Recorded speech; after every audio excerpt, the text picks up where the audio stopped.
What's up, guys, and welcome back to another episode of Cinema Rewind. This is episode 8, and we are going to be talking about The Descent. Thank you so much for joining us, guys. We're so excited to have you here. We got an amazing panel once again. Two of the guys you guys are going to already recognize. Amazing guys. They're regulars on here. They're my co-hosts. So I'm going to start bringing one in at a time. So you guys go ahead and say hi in the comments. Let's kind of start getting them all hyped up to get them in here.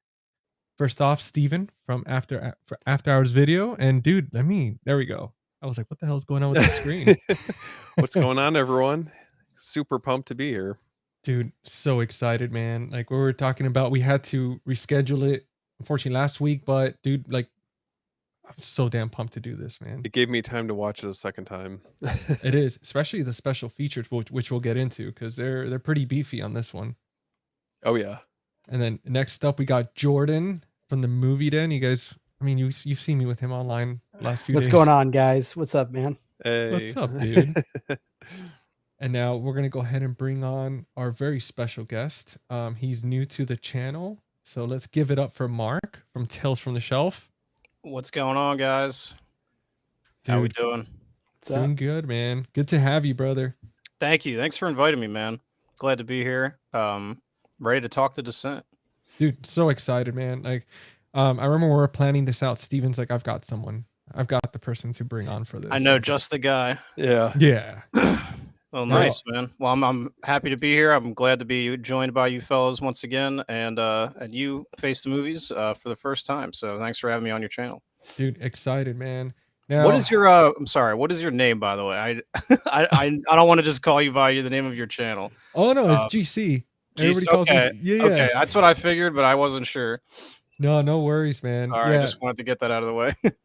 Yeah, I somebody asked me recently too. They were like, "Dude, what's your name?" And I was like, "You know what? I didn't even have it like on my Instagram or my YouTube. Like, I'll bring it up during videos, but I was like, let me just add it on there. I just did that like a day ago. I was like, let me add that." So, because I was trying to find it, and I was like, I don't want to just call him by his YouTube channel the whole time. You're like, "Hey, Face the Movies." It's like, what's going on, man? But I'm gonna go through the comments real quick because we got quite a few people on here, and we have a first, which is a familiar face. Got Brian over here. What up? What's up, Brian? What's up, dude? He's first. If you're not first, you're last, man. That's right. It's okay. We got second place. We got GC. How long have you been sitting on that one for? Dude, I use that at least like every other day, like just randomly. What's up, Jeff? He's like, it looks like it's just you and I, Jeff. No, I think we have Steven for Movie Odyssey. What's up, Steven? What up, Steven? What's up, buddy? What's up, dude? Good group of guys in here, man. Yeah. Eventually, dinosaur. What do you say? Eventually, there's gonna be dinosaurs on this ride, right? Let's see. Oh, we got Keith. What's up, brother? Thank you so much, Keith? man. What's up, dude? Let's see here. Oh, Alexander J.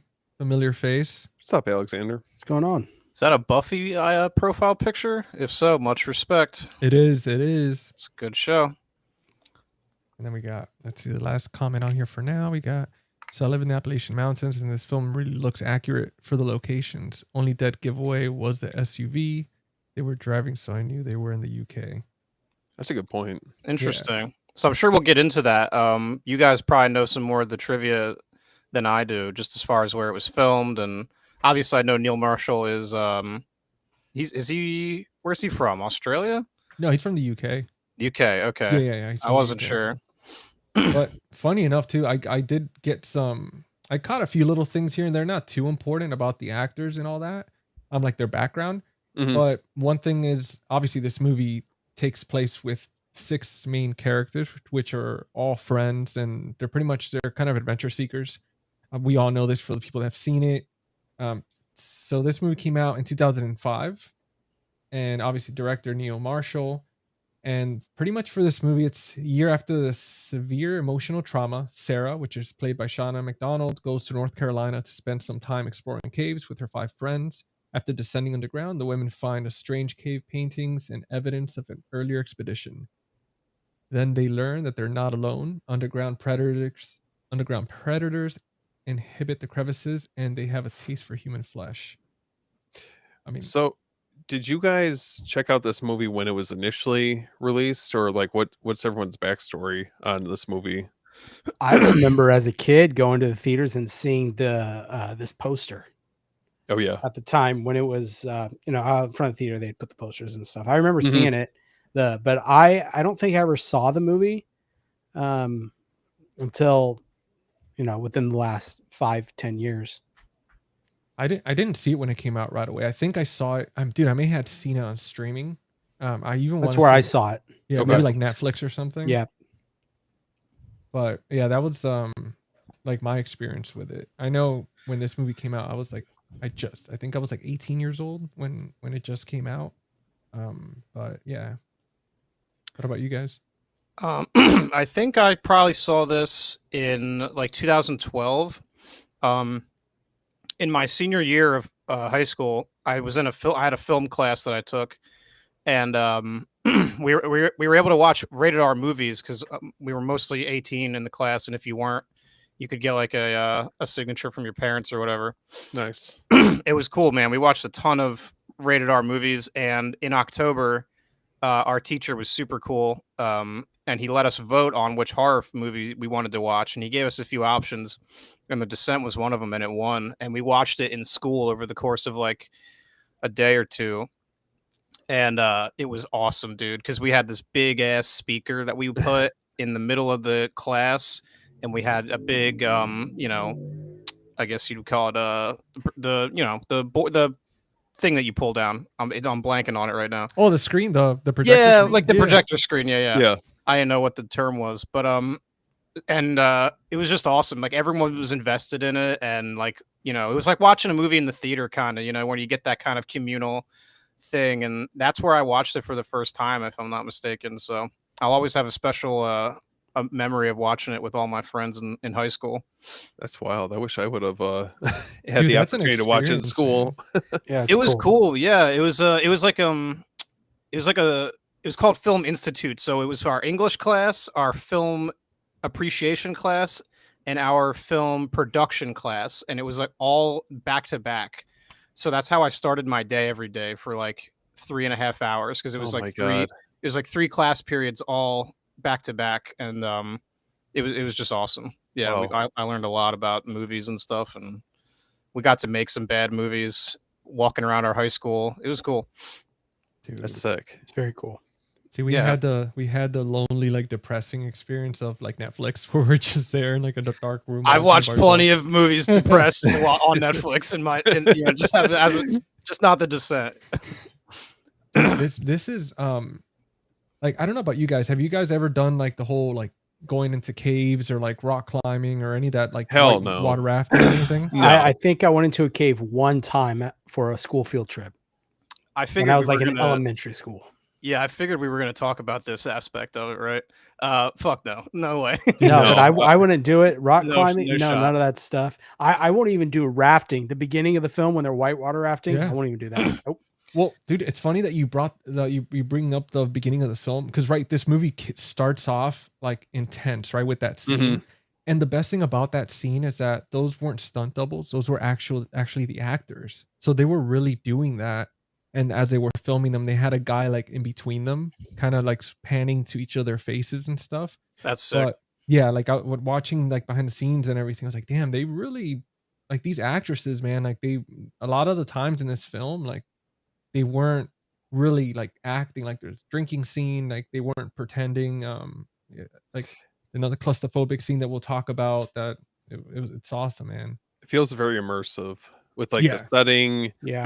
from the get-go. You're obviously like they have like the rafting, like that whole sequence, and then Yeah, from there they're in the cabin, and then it just continues to, like, as soon as they start diving into the caves is just when things kind of slowly become unraveled.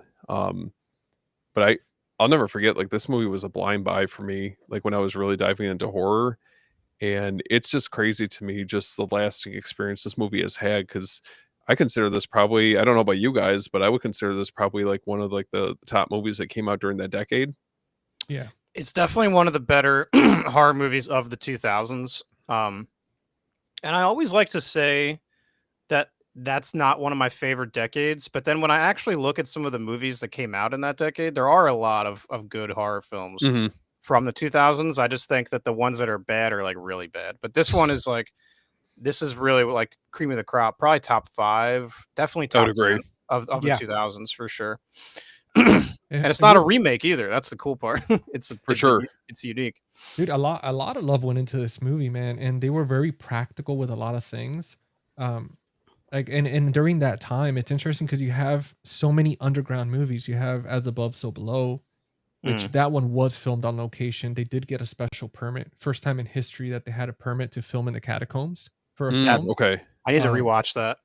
phenomenal film. And then you have The Cave, which is pretty much those explorers that kind of same thing, sort of. They get stuck underground in this cave. There's no like creatures or anything, but it's a situation where they're gonna run out of light, they're gonna run out of food, so they kind of have to figure out a way to get out. Mhm. Yeah, Um, there's like a ticking clock aspect Yeah. of it. But you have a lot of movies like that during that time. I can't think if The Descent influenced it or it was just kind of all happening at once where people were like, oh, let's just do this and that. But I do remember The Descent was one that stuck out of all of them. Um, Was so with Neil Marshall, he directed Dog Soldiers 2 years before. Was that a movie that you guys were familiar with before seeing this, or like what? No, No. I think I bought my Blu-ray of Dog Soldiers during COVID, so that would have been 2020. Would have been the first time I saw that. And it was one that I had heard about because of The Descent. So Mhm. I sought it out because I knew who Neil Marshall was. Okay, that's cool. Keith was saying that he saw it at a that- drive-in theater. I'm so jealous. Yeah, that'd be a Dude, sick one to watch what an in the experience, man. in a Wow. drive-in. Yeah, for sure. And Keith has a projector, so he could just relive that at home all the time. That's the which is reason so Keith cool. got it, right? Dude, so lucky, man. I talk to him about it all the time. Like, man, I need a projector. Somebody was asking on here too, is there any plan for a 4K? There is. There- Yeah. Oh, has that been announced already? Because I was about to the- buy the Blu-ray for this, but I the don't have. the director has confirmed it, but there hasn't been official anything from the studio. He just said that he is working on one with someone, but won't say who it is.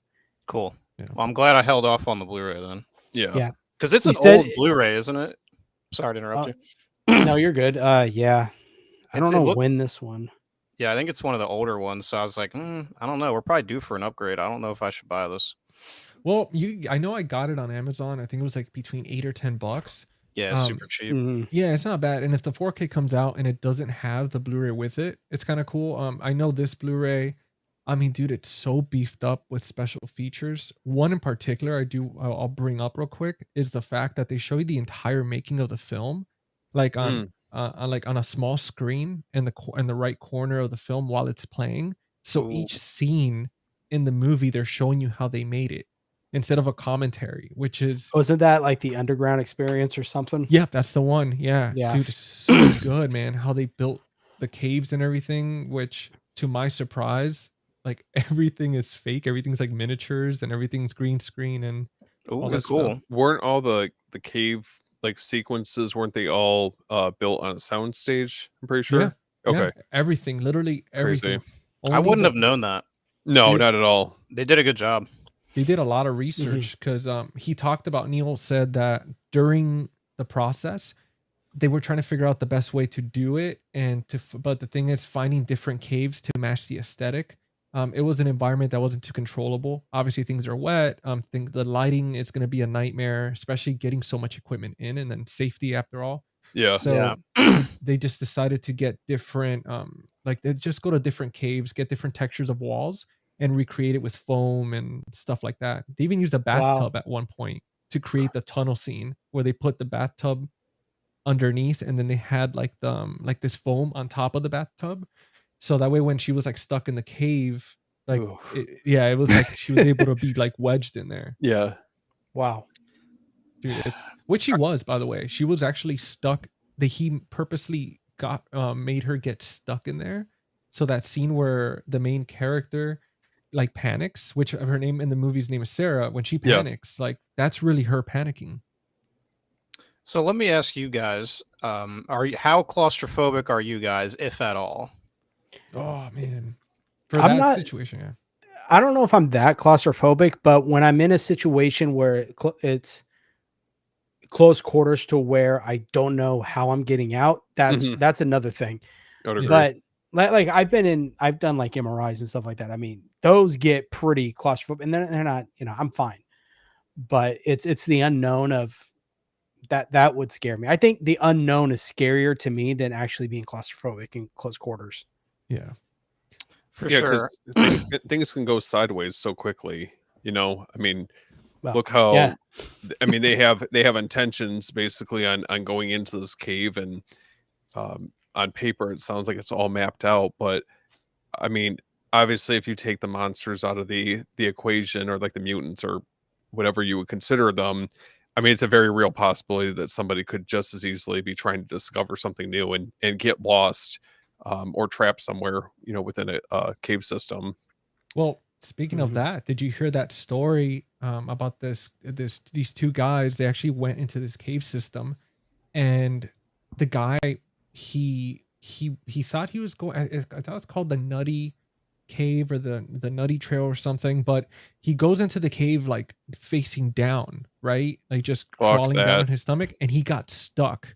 He like he Yeah. because he was holding in, like sucking in his lungs and his like stomach. So he got to such a tight spot that he couldn't move. And he was there for hours, man. He was there stuck for hours upside down. And they brought in a rescue team to get him out. And pretty much there was nothing they could do. They tried coming up with different pulley systems and trying to wrap stuff around his legs, but he was upside down for so long that the blood was flowing to his like upper body, that anything they did do, they just squeezed, like they squeezed his foot like this, and it was excruciating pain. So they literally had to just sit there and wait for him to pass. Yeah. And to the point where I heard that story. Yeah. I listened to YouTube channel Mr. Ballin. He does a lot of Yeah. he does a lot of stories, and he covered that, and that's the one I saw where his buddy was like, "There's nothing we can do. Sorry, you're basically just gonna have to die." Didn't they give him like they gave him like a sedative or something like that to make it more comfortable, I think, until he I don't passed know. or something? I don't know. I just remember hearing about that. I'm like, can you imagine just being stuck in a place that you know for a fact you can't get out of? Yeah. Or like there's nothing that anyone can do. You Well, could take the I'm sorry, you could take the mutants out of this movie and it's still terrifying. Like it Yeah. is. it's Yeah. still like that's horrifying for a lot of people. Well, yeah, just imagine being I don't remember her name, but deep in a cave, you don't know what's going on. It's brand new, hasn't been discovered at all, and you get a compound fracture in your leg, and you're deep Yeah. down in these caverns where you don't know dude. how to get out. You're done. Yeah. You're done up. Yeah. It's over. It's one of those situations where what like Bodhi said in Point Break, where it's like you want the ultimate, you have to be willing to pay the ultimate price, and that's what that is with this type of stuff, man. Like I rock climb myself, and I love doing stuff like that, like surfing, you name it, but like you always take that risk.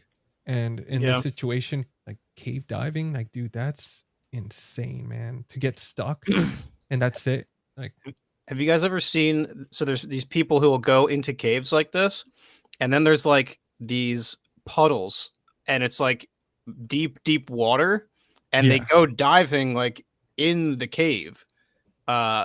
It's fucking insane. Like it's crazy. There's They this do- one super famous cave. I can't remember the name of it, but like several people have died trying to go all the way down to the bottom and like back again. Fuck that. It's crazy. Like people Yeah. have died doing it, and people will still try to do it. Yeah, there was years ago, there was a special that they were playing at an IMAX near me, and it was all about cave diving and like what you said, Mark, with the swimming. Yeah. And like there'd be a section where you have to go deep down just to get up on the other side, things like that. And they would obviously have a line they would keep with them so they can track their way back.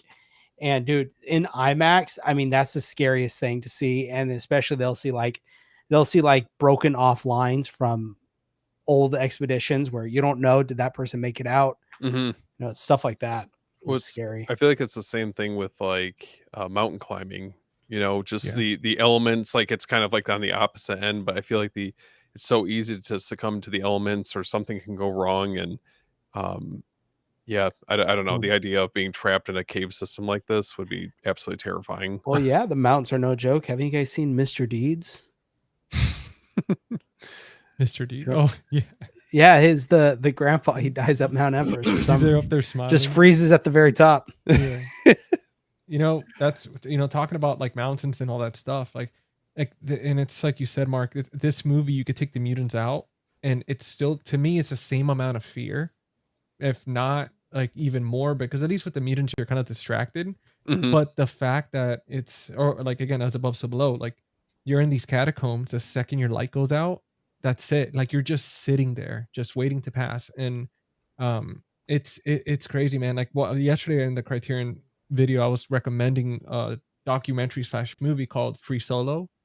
Dude, And I want to watch that. I've heard about it for so long. I know all about it. I want to watch that one, dude. dude, please watch it. I think it's a perfect double feature between climbing and then this movie, because you're gonna get the same amount of discomfort. And I'm telling you, if you could sit through that movie, even from the beginning, where your hands are not sweating and you're not white knuckling your couch every time this guy does something crazy, because he climbs over 3,200 feet, like outdoors, no rope, like just straight up climbing for 3.5 hours straight. It's And crazy. to pull that off, nobody's ever done that, ever, not even close. How do they film that? Is there another guy climbing with them, or do they have like helicopter? No, they have all climbers. So the thing is, they had to control the environment. So when he was climbing, because the thing is, if they distract him, it's all choreographed, right? He's climbed that route so many times that it's like a dance. And they have usually 2 to 3 other climbers around him, just taking pictures quietly and recording out of his way.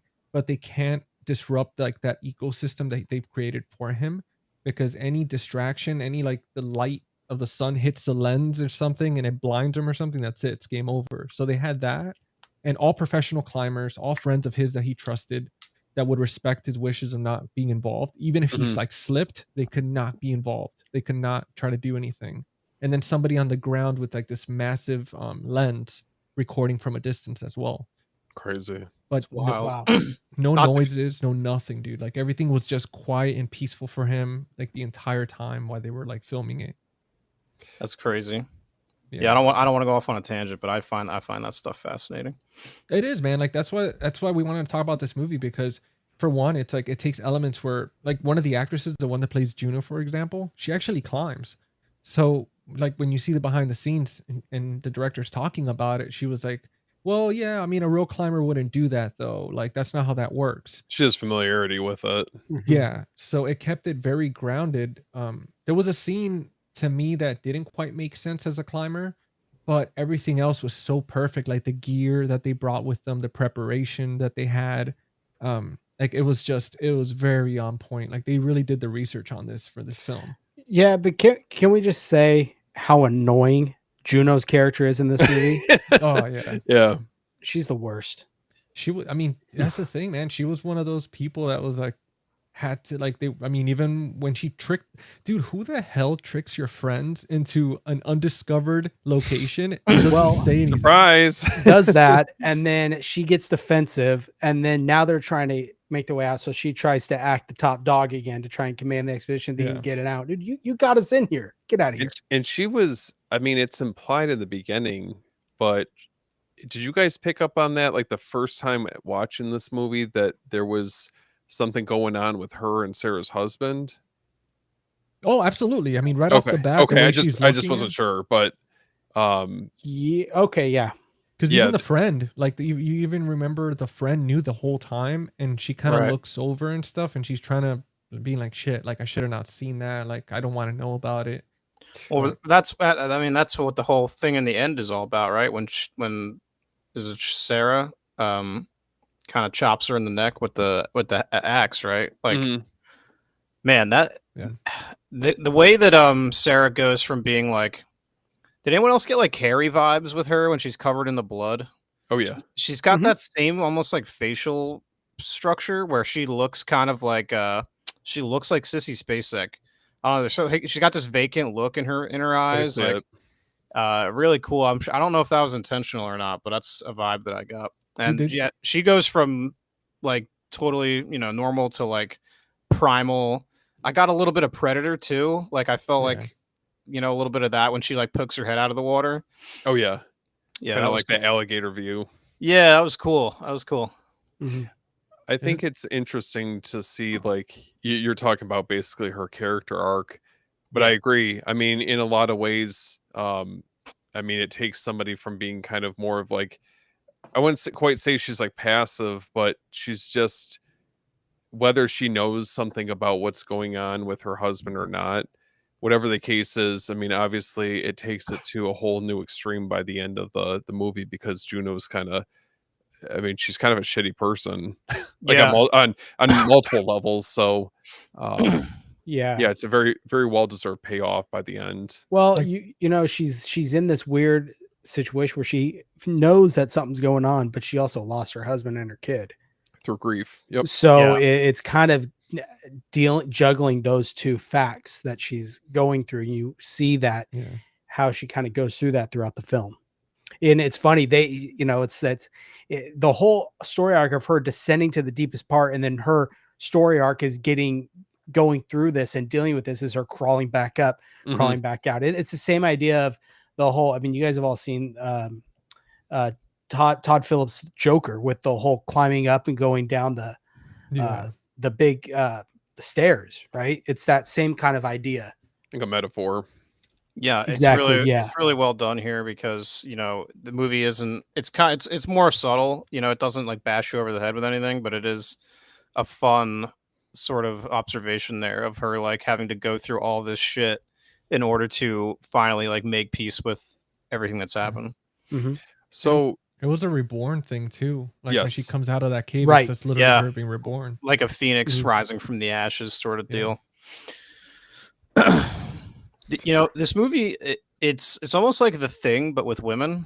Like Yeah. it's an all-female cast, and they have to go through some crazy isolated situation where they really only have each other to rely on. mhm. Mhm. I'm a sucker for any female protagonist or final girl that has like that blood splatter look on her by the end of it. I don't know. There's just something very iconic about that. By the very end of it, I mean, she's just basically hysterical after surviving, Yeah. surviving such a terrible outcome. It's like Sally at the end of Texas Chainsaw. Yep. Yep. Where maybe you survived, but like at what cost? hmm Oh You're yeah. not gonna be the same after that. And it works so well. That's been repeated so many times in so many movies. I mean, most recently I could think of, have you guys seen Immaculate? Yeah. Yeah. Kind of the same thing there at the end. Yeah. I That's like like- that. That's like That was the whole reborn thing, man. I think that's what the best example, because obviously when you're born, you have all this skunk and blood and all this stuff on your face, and you go through this whole process, coming into the world, and like it's like a rite of passage that for any horror movie, like you could tell when the person, it's like you officially made it. You've transcended, and you left that innocence behind, and you're somebody completely new, and you're just soaked in blood. hmm Mm-hmm. Was the scene where you see the car accident? Oh, Obviously, it's God. horrific. Yeah. Final Destination 2. Oh my Yeah. god, I don't know. It gives it a run for its money. Was that when you guys watched this movie for the first time? Yeah. Was that what you were expecting at all? No. No, but I think what I really wasn't expecting the whole time when she's having that dream, she's looking out the window at the cabin. hmm You guys remember? And then that thing goes through the window and she wakes up. She has that like nightmare. Yeah. That thing, every time I see that movie, that Yep. gets me. There were shades of I know GC would appreciate this. Enter the Void with the car accident, like that kind of that similar feeling to it. There's something about that just is just, I don't know. It very very unsettling for sure. Yeah. No, it really Mhm. was, man. I was not like when that happened, I didn't even realize, like at first I was like, okay, it's just the guy. But then when you see the two pipes, you Mhm. could tell obviously the little girl as well got Well, hit yeah, by because that. it shows the one pipe go past his head. Yeah. quickly, and then it has the one. So is the back of his head too. And you see the blood puddle like in the back Mhm. passenger door when the camera Oof. pans out, and dude, it was insane, man. I was like, how do you come back from something like that? You know? Just so You have to tragic. go down. You have to go deep into a cave and deal with Yeah. mutants and come back out the other side. That's Yeah. what happens. Yeah. And drink a lot. Like, dude, it's funny how they were drinking a lot of those Coors. I think it was like Coors Light or something. Yeah. And they were actually drinking. Like when they were filming that, they were like legit. Behind the scenes, they were making a joke saying, you know, this has cost us a lot of time. You know, it's been cold, and you know, Yeah. our livers are like something about their livers and stuff. And But like, it feels more authentic Yeah. though. You know, I think these little like small details makes this film feel just so much more genuine, and you feel that level of camaraderie and friendship that's amongst all the the protagonists. Mhm. it's a very intimate setting, man, because like the only difference, and I compared a lot with As Above So Below, because I wished, like with my whole heart, man, that this movie was actually filmed in a cave, because the only thing that stuck out to me that wasn't real, and like in my eyes, I was like, Mhm. obviously, besides the mutants having makeup, was the bat sequence when the bats come out, and it was such a horrible CGI. But everything else was so realistic that I was like, this is so cool. This and As Above So Below are like my favorite type cave movies. Mhm. And like when you're filming stuff, and the reason I bring that one up is because in As Above So Below, the cast, it was very minimal, very intimate. They were really underground, really freezing their asses off, and it was just such a situation that brings people together, that camaraderie. And in this movie, it has that aspect, even though the set's fake, you still Yeah. have them really bonding and hanging out behind the scenes, drinking, and Mhm. like they were really Mhm. friends. Like in the movie, it was really like that. Besides Juno stealing her husband, but yeah. That's something that with horror movies is like so invaluable. Like you cannot place too high of a value on that, and it's that authenticity that you're talking about, where they're actually in these places. Like one of my favorite movies ever, The Blair Witch Project. They Mhm. are actually out in the woods. You know, they didn't go home to a hotel. Yeah. You know, they're Good timing on that, by the way. yeah, and you can tell, you know, that they're actually out there. And you know, same thing with like something like Texas Chainsaw Massacre, where it's like it's such a hot movie, and you can feel that because you can tell that they are hot. Like, Yeah. so you know what that feels like because you've been hot before, and you know what I mean. Like it's little things like Mhm. that aren't you know, overtly observable, but they kind of they hit you in a subconscious way. Yeah, man, being in those trenches together, like suffering, you know, being in the suck, as like Yeah. Steven from Movie Hmm. Odyssey would say, like, yeah, it just makes such a difference, man. And it just really transcends through the screen because like the director, when he put Sarah in that scene where she's like struggling and stuck in the cave and really freaking out, Yeah. they asked her behind the scenes, they're like, how do you do that? Like, are you a method actor? And she was saying, like, to the camera, she's like, well, not really. I just really make myself believe that I'm stuck. Like, I have Mm. to really feel it, because if not, the audience are gonna know it's fake. And then they asked the director, like, how are you gonna get her to like make it believable? He's like, oh, I'm gonna get her stuck. That's the only way. She has to be stuck in there in order for it to be real, because it's hard to fake that type of panic. Yeah. And Yeah, No. absolutely. For sure. The other thing that makes this movie work so well for me is that I haven't seen a lot of these actresses in like anything else. Mm-mm. yeah, So, and that's not a slight against them. They're all really good. I just, because I haven't seen them in anything else, it helps to add to like, you know, if maybe if you had like a Kate Blanchett in here or something, that might kind of take you out of it a little bit, yeah. because you're Agree. like, well, it's Kate Blanchett. You know what I mean? Like, I know she's not really in that cave. So, yeah, I think that part of it is something that doesn't get talked about a lot. Yeah. They I all feel- they Oh no, sorry, go ahead, Steve. Oh no, I was just gonna say, but just to add from that, like on rewatch, preparing for this episode, I really do feel like this film has aged really well, you know, compared to a lot of other films that came out around this time, and For sure. like the effects and just I don't know, there's just something as a whole, you know, this film has definitely stood the test of time. Almost 20 years later, you 20 know? years this year, right? Yep. Yep. Mhm. Yeah, it's wild. It's insane how they were able to, I mean, to this day, I mean, how many movies could you think of that just hold so well like that? It's besides those two things, besides the bats, that's the only thing I noticed on the rewatch where I was like, wow, that's so, like, the CGI is so terrible. And then Yeah. just the one decision in one scene, like where they're traversing over that open space in the cave, where the girl's like climbing on the roof and like she's putting in the cams into the ceiling and Oh yeah. Yep. running the rope. So the only problem I had with this film, besides the bats, was that scene at the end of it where she sees like this old anchor and she clips onto it instead of putting a new cam. Any climber knows that when you see something like that, you don't trust it. So you always put something new. And her decision to reuse it was like, I was like, man, that part, I was like, But you wasn't, if I remember correctly, wasn't she out of them? And that was like her only option? I'm not sure. I don't remember if she was or not. That's the thought thing. she Well, was, I but- remember there's one part where she says we're gonna need everything that we can get, so she kind of like makes the jump without the rope, right? Like she throws it back to them so that they can reuse it. I don't know if that's not the same thing, but I do think that they'd make it a point of the resources being Yeah. Very limited. and a problem. Yeah, So, no, that's true. That could be it. I might have missed it. Yeah, but that shot, I love that shot of the shot they're shooting up of them Mhm. hanging, going across. It really gives it that just, you know what it reminded me of was the Indiana Jones and the Last Crusade when he's Oh, yeah. walking across that space. That's honestly Mhm. what I thought about when I saw it. And man, it's scary. It adds to the scope of the environment and just how far down they are. Mhm. I think that scene and the way it's structured is very effective. Did you guys think like as far as because we're one thing I wanted to go back to what Mark was saying about Kate Blanchett, like having like one of those type of actors that distract you. Like, did you guys think that having these actresses that were all pretty much on the same level kind of made it better because nobody was standing out more than the other. Everybody had their time to shine. I almost And- like it a little bit more. Just Yeah.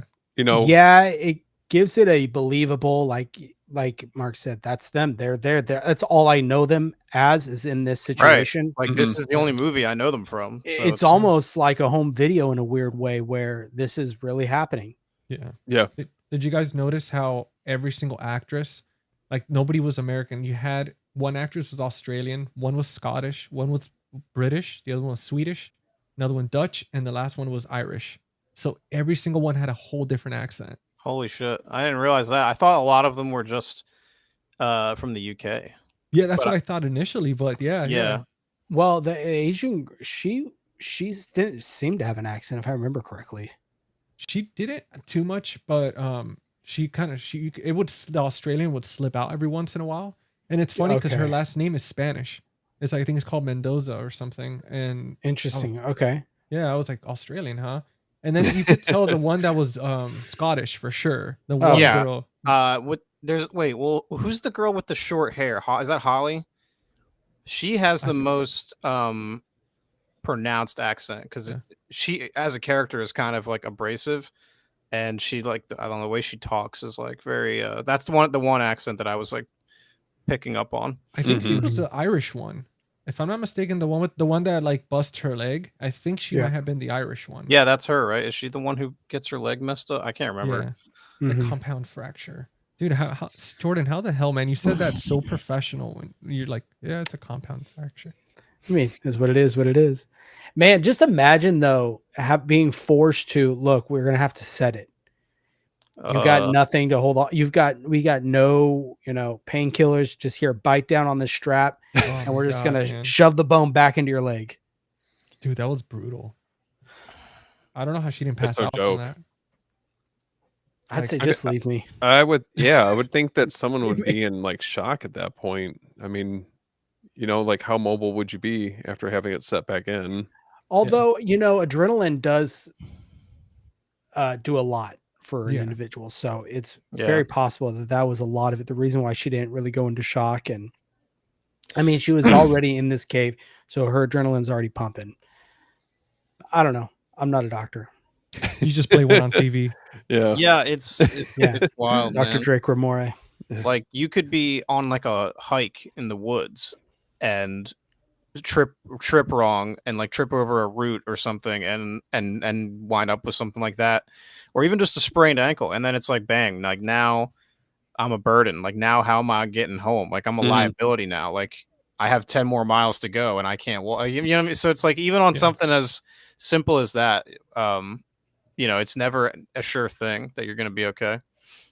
Dude, it really like I was so surprised because you see her kind of limping, and there was a scene where there was like a little waterfall where they had to climb over that, and I didn't see them pull her up or anything. Like you see her at that scene where she's kind of climbing up. I was like, how the hell with all that water, with your bones sticking out and all that, like were you able to accomplish that?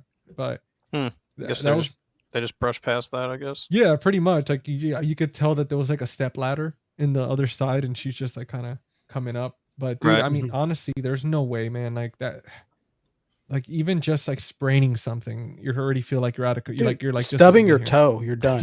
Yeah. I'm gonna go sit down. Yeah. I'm done for the day, guys. Yeah. What'd you guys think about the creature design? That's effective. Oh yeah, Yeah. that shot with the night vision, and it just does that Oh, quick pan of yeah. just standing there over the shoulder. Is Dude. perfect. It's a That re- weird angle too. It's like very like It's primal. unconventional. Yeah, it's like lurking over her shoulder when it does Mhm. that quick edit. Yeah. I think that was one of the creepiest like scenes I've seen in a lot of movies. Speaking of the creature, oh sorry, go ahead. No, that was it. Like I was just saying, like that's like one of the creepiest scenes, man, that I Yeah. could think of. Like imagine being in the darks in some unknown cave, and there's just something there breathing over you like that, and it Mhm. just disappears. Like what the hell, man? It's very Imagine how feral. bad their breath would smell. Oh, absolutely, It's just right over your shoulder and it just heavily breathing. dude. They must smell. I mean, have you guys ever been around? Like you guys obviously gone to the zoo, I'm sure, and like seen like the lions enclosures and stuff like that. hmm Usually lions, like because they're eating like raw meat and all this stuff, their manes like they smell like death.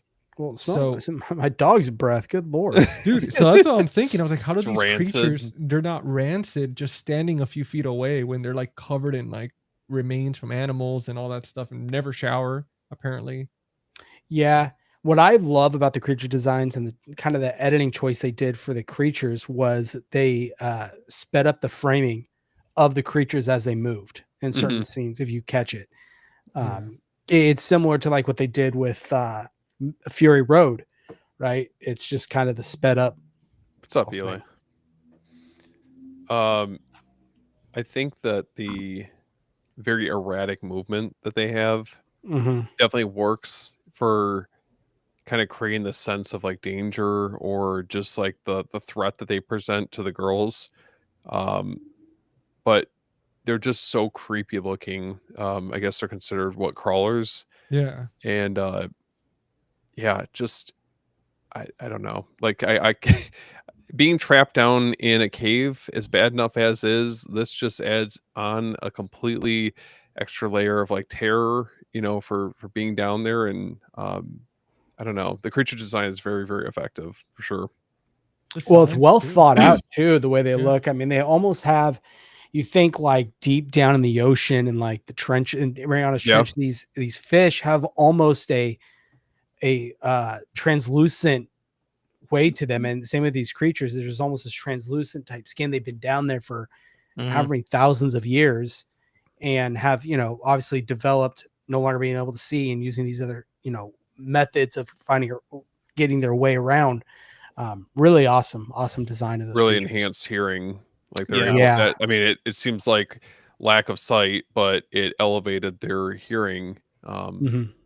Yeah, I like the way they shoot the monsters in this movie, and they make it a few shots to show you that their eyes are all white and stuff, and they obviously can't see anything, which adds this other component because once they realize that, they're able to learn that if they're still, then they can maybe get by them at times, and there's a lot of tension that comes from that later on, like in like the third act where she's like being very quiet and like the one's like got its hand on her head and stuff, like Sniffing just- around. yeah, Yeah. dude. And then she like gets him with the axe and stuff. That stuff was cool. Do you think though that kind of going back to the reason why they're there in the first place, but do you guys think that Juno had like some sort of malicious intent to begin with? Or like what was her real motivations for wanting to be down there? I mean, I think it was a fame and glory type of thing, and she was willing to risk it, get that at the cost of, her friends' lives. Yeah. She didn't you could like you could tell too like when she made the decision to leave the book behind, and like in the car, like her face and everything, it was one of those. She was too much of a coward to go alone, Hmm. but like Jordan said, like risking their lives. I mean, she's already like in her mind, she's kind of already lost everything because she lost that guy that she loved, which was Hmm. Sarah's husband. So at this point, it was like that's what she needed to kind of give her some reason to be around and stuff. I mean, they touch Yeah, upon it.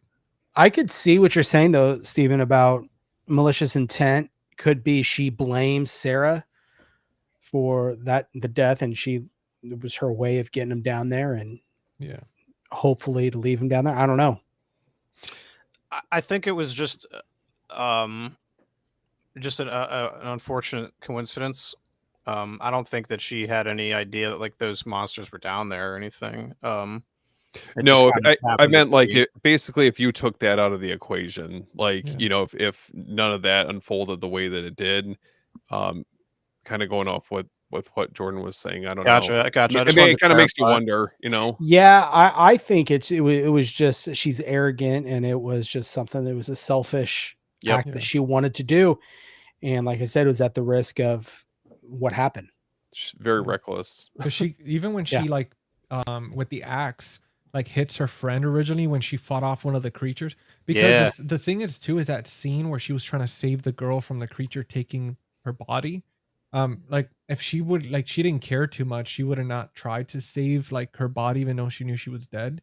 Hmm. But the scene where she turns around and hits her with the axe and Mhm. just realizes what she did, that was that pivotal moment in that character development where she could have like tried to do something, but she realized I could leave her behind wounded and be able to escape. And that's when you could tell that when like the situation became fully extreme and she realized it's like somebody's already dead, there's a second person dead, we're Hmm. running out of people, like I'm gonna have to just save myself. Because even when they're calling out for her and stuff, she's just so quiet and stuff. And She takes the easy way out. Like yeah. it kind of reminded me a little bit of 28 Weeks Later, where the husband, leaves the wife behind, Yeah. and it comes back to backfire because she doesn't die after all. So, um, I don't know. I mean, obviously, it provides like some key information for Sarah to know like really her true character and her intentions, I guess. Yeah.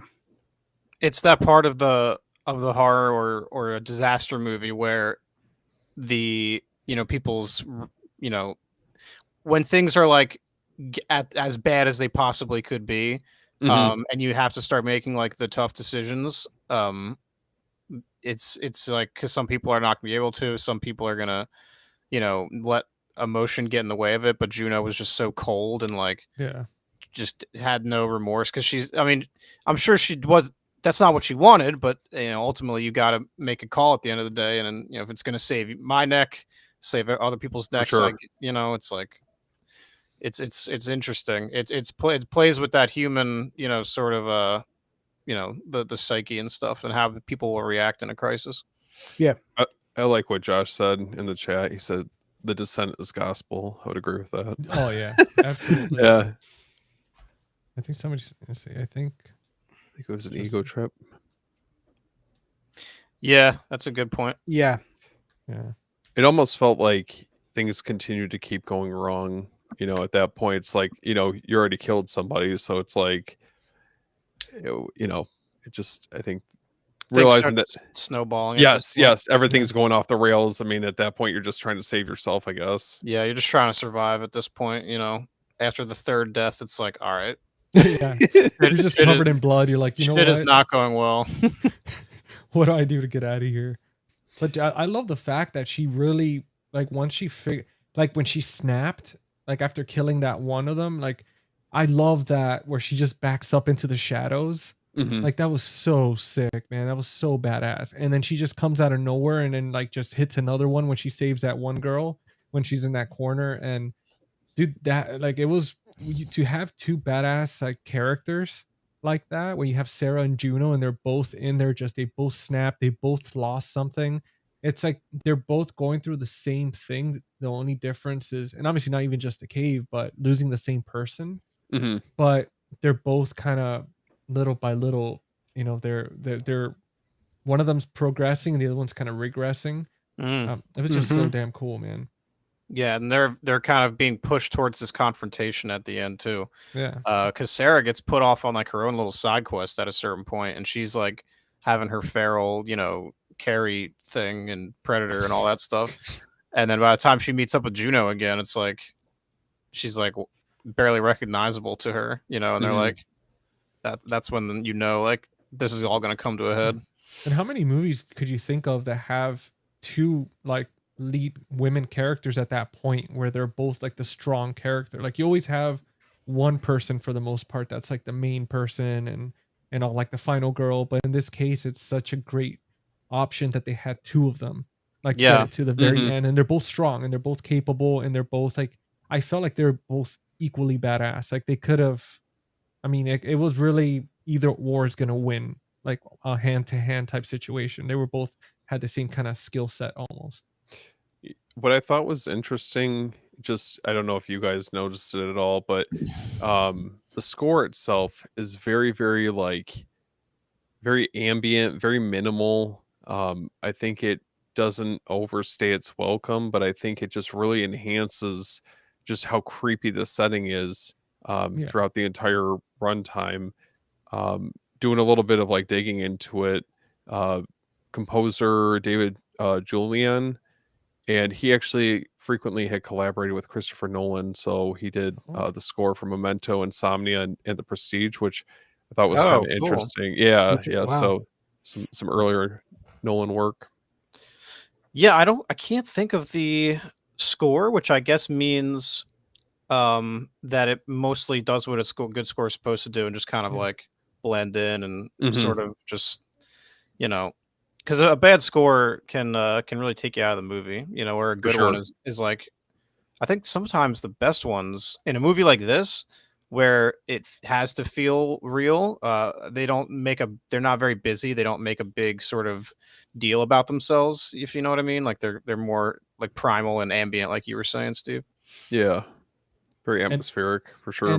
it got to the point for me in the movie that I forgot there was a score. Like there was Mhm. certain scenes I was so into that you just like I didn't think of anything else Yeah. happening in there but that specific scene. It's especially when the bone of her leg sticks out. I was like, holy shit, man. I was Yeah. like, what the hell? That's freaking they pumped so much like when they were setting up that scene, like they like they had to like like flood the floor, and like she like you see behind the scenes her just laying there and they're like, hey, are you okay? And she's like, yeah, the water's like hitting her in the face, like waterboarding her and stuff. Mm-hmm. But I do want to ask you guys what, because I don't know if Steven was saying like asking us what we do in the situation or just kind of saying like makes you ask yourself, but what would you do in that situation? Like what do you think you would feel realizing what's happening? It's a good question. Me personally, I mean, I wouldn't even be in the cave. Yeah.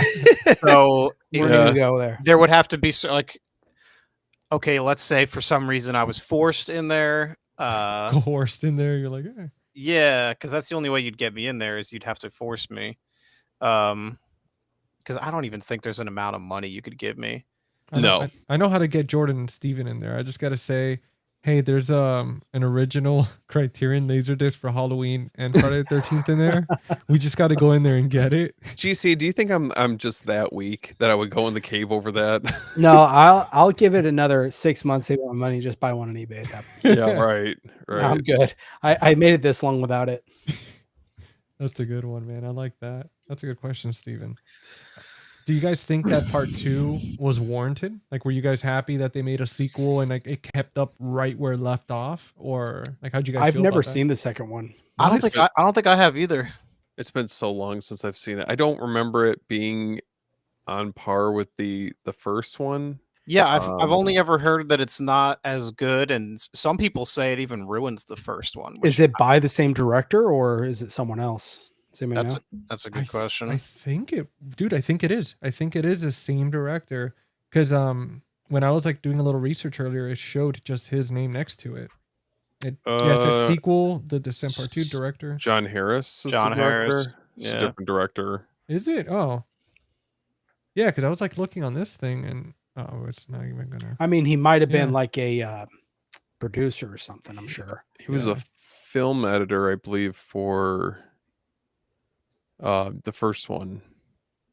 I'm surprised that many people like cared for it because you know how sequels are, man, sometimes. And with this, it's like not only did they have the same characters, the same two actresses, but it literally picks up right where it left off. Like it just the start of it was so good. And even like the premise behind it and them kind of somebody in the comments was saying earlier how you could tell that the townfolk kind of knew that they were down there. It just expanded it a little bit more. So I'm just so surprised. Like, and there's even like that certain resolution and all that. Like I was just so surprised that it wasn't taken in so well. I just don't remember it being that memorable, if I'm being honest. Like the first one is just so iconic, and um, it's definitely one of the movies that I look back fondly on from that decade. But Yeah. the sequel, I just don't remember having like those same type of feelings for. I wonder if like it's one of those situations where you love a movie so much that you watch the sequel and you're like it's like decent, but you Mhm. still like think you're like, oh man, this is so like it's pretty good just because of the love for the franchise.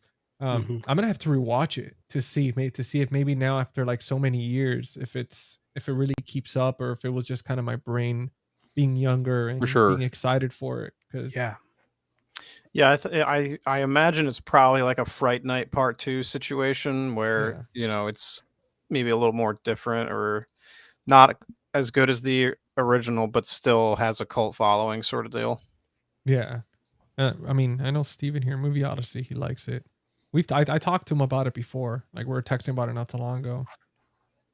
I have to give it a Yeah. watch. Like, all these years later, might be worth revisiting. Yeah, I was gonna try to squeeze that one in too, but just didn't have the time. It would have been a rental too, so Well, at least Uh, we got a few people here saying that they still enjoy it and liked it. So hey, I mean, it'd be nice to. I do like that it takes place. It like continues the story, Mhm. not kind of this is another group of of cave divers. oh, that would have sucked. Yeah, You know what I mean? Yeah. I'm glad they didn't go that route. I didn't even think about that. Yeah, I wouldn't have liked that. Or a prequel of how Just the wa- creatures got there. Yeah, because there is the first. Yeah. They could have done a prequel about the first people who went in there because they find the old gear. So I That's don't true. know. I might. That Mark, doesn't don't sound give that him bad. any ideas. Don't give him any ideas. Just let's that leave these doesn't two movies actually- alone.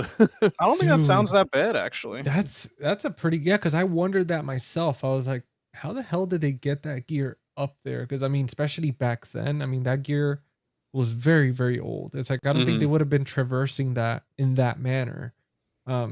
But dude, that would be amazing to be able to kind of see like something like that, just kind of the origin. Because to me, those creatures kind of looked like vampire-ish. I mean, between the pointy ears, Yeah. they reminded me Yeah. of bats. Their faces were very like bat-like. Mhm. With the echolocation, with obviously being blind, there was so many aspects of that I just and obviously in the beginning you see the bats, so I felt kind of it made sense. So this must have made a lot of money then, right? Obviously, for them to have done a sequel. Does Uh, anyone know what the budget versus box office would have been for this? Let's see. the budget was 3.5 million, and as far as for the box office, I don't see. Let's take a look on here. 57.1 million. Yeah, 57.1 million worldwide. It's pretty good. Dude, pretty good. 7.2 out of 10 for IMDb. So Man, I swear, I just remember this movie like within like the horror community at the time. I remember hearing just a reception, you know how it is. Like usually when there's like a really good movie, everyone's talking about it, and social media wasn't as big at that time, but all the reception I was hearing about it, they're just like, you got to watch this movie, you got to watch it. And I definitely feel like it's one of those few cases where this movie actually lived up to the hype. yeah. Do you Yeah. think it's gonna be worth having on 4K, or are you satisfied with the way the Blu-ray looks? I think the Blu-ray looks good. I mean, there is some shots in the cave where it looked really good, Yeah. even with the Blu-ray. But I think that just would mean I think the 4K would make it that much better. I Especially think with all the dark scenes, I think it would really benefit from a 4K. Yeah, there's all those like scenes where it's really red from the flares, and that stuff Mhm. looks cool. And then it's like the green filter from the night vision. Hmm. So they actually do get some cool color palette stuff going on that I think would look all right. And the glow sticks too. Like when they pop the glow sticks and everything, that was awesome, man. Mhm. I think a lot of movies from this decade, now that they're getting 4Ks, I feel like that they just serve the movie so much more to really enhance it and just really bring out the most out of the movie. I feel like that this one would end up benefiting from a 4K. Yeah. Do you guys feel like, is there anything in this movie that you feel like you would change? You would want to see differently? Well, um, I mean, we could talk about the endings. Okay. What endings? Well, there's two. So there's two different ways that this film ends. What do you guys prefer? Or what Remind me outcome? again, because I wasn't able to finish it. So there was one where she gets out, Yeah. and then that's right. It ends. It does a second ending where she's still stuck in the cave, right? So there's one ending, the original, where Sarah escapes, but it's a hallucination. In reality, she's still trapped, imagining her daughter as she awaits death. And Okay. then the That's other the ending, one I'm thinking of. yep. So then the other one cuts the hallucination, ends with Sarah escaping and screaming in the car after a vision of Juno. That's the one that I saw when I Yeah. rented this. So Do- I don't actually know which one is supposed to be canon. The one where she gets out, right? Because then she brings everyone Yeah. back in the sequel. See, Yeah. that's I don't know. It's tough because if you take away part 2, I almost like the idea of she goes through all this. It's such a bleak ending. If she goes through all this and it's all like some sort of a hallucination by the end of it, and she's actually still trapped down there with a vision of her dead daughter. I don't know. There's just something about that just for me, I think I can appreciate it. That doesn't need some wrapped up ending, and Yeah. I don't know. But It's true because like they leave these breadcrumbs all the way from the beginning where she leaves her pills behind Mhm. on the Yep. on the little dresser, and then right when they're in the cave, like before they're getting into the cave, one of the friends is talking about like the different type of symptoms like hallucination, hypothermia, but Mhm. it kind of echoed throughout the film. So that's true, like that ending where she realizes she's hallucinating, she doesn't have the medication for like anxiety and all that stuff. It is like that perfect, she realizes like, oh shit, like um and then that's it, it cuts scene because it leaves it open, and it does, it's like, does she end up getting out, does she die there compared to her? I think that's why they did it, the two endings, to just in case for a sequel probably. Can I go over a couple theories Yeah, as to how man. this film can be interpreted? So, a few things I came across were that the creatures are a metaphor or hallucination. So, the crawlers are actually not real. They're actually a psychological projection of Sarah's trauma, guilt, and mental breakdown after the death of her husband and child. So, the evidence that backs this up is that the creatures don't appear until well into the film after Sarah begins showing signs of PTSD, psychological distress. Um, there's also a theory that Sarah is considered an unreliable narrator. So she ends up becoming unhinged in the cave and kills her friends herself. The creatures are a cover for her descent into basically homicidal madness. Um, and another one is that the cave is a symbol or symbolic purgatory, and the women are already dead in some form of limbo where they confront their sins and secrets. Damn, that's a good one. There's a couple of them. I think that what was the first one you said, that the creatures were hallucination. Mhm. I don't buy that one, just because there are scenes like with Juno by herself and the creatures when you know that would not be it. Now, if the only time we see the creatures are with Sarah, and then Mhm. yeah, I can buy that one. Yeah. Um, Yeah, I love those kinds of theories. I think some of them can fall apart if you mhm. pick into them too much, but I love that I just love that kind of stuff. Oh, That for sure. purgatory one's interesting though. Yeah. Yeah, I like when a movie doesn't tell you a lot, and then there's a lot that you can infer, and just have people talking about it all these years later. Like, what do you think happened, kind of stuff. it's like less is more. You know, Yeah. leave it open to interpretation. I mean, I like the idea of Sarah potentially being an unreliable narrator. I like that one Um, too. the Yeah. psychological distress and trauma from what happened with her husband and daughter, there's this added layer I think you could really throw into the mix, and everyone could technically interpret it a little bit differently. And the endings I think are just fascinating because I've seen both of them, and it's very very tough to pick, for me at least, which one I would choose over the other. Well, I do want to say that the theory of her hallucinating makes perfect sense Hmm. because she's not only already hallucinating with her daughter, but that scene in the cabin where she sees that creature in the window, right, where she's having like the nightmares and all that stuff. So she's already seeing a creature out of nowhere that has nothing to do with her daughter's death or anything. And then obviously she's down there. She doesn't have the medication, but also you have to remember when you go into certain caves and situations like that, the oxygen is very minimal. Hmm. So it really does help. Obviously, they can't drink that water, and you don't really see them like consuming or anything like that the whole time they're running around and stuff like that. So they're like the lack of oxygen, the lack of resources. They've been there for God knows how many hours, and usually like being deprived from like light and stuff for a certain time does start playing. You start seeing things when you look into the dark. So that's, I mean, it could be. And then the purgatory is amazing because they go so deep down there that's like, again, this one goes well with As Above, So Below, Hmm. because they descend literally into hell. And at that point, it's kind of very similar endings too. Like they're kind of reborn. They go through this hole, they come out and they're reborn and they escape hell. Um, but yeah, Would you consider this also maybe the different layers of hell?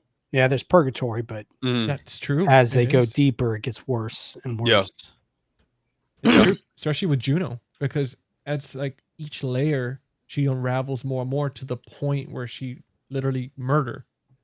Hmm. And then like I mean, even in the beginning, right in the first few minutes, man, like it's just deceit, right? It's and now that actually that you say that, she in the beginning, it's right. They say not to steal like another person's like husband or wife, right? She does commits adultery, and then like with the lying, and then with tricking them, like deceiving them, and then taking them down there and killing, and I mean she literally breaks every cardinal sin.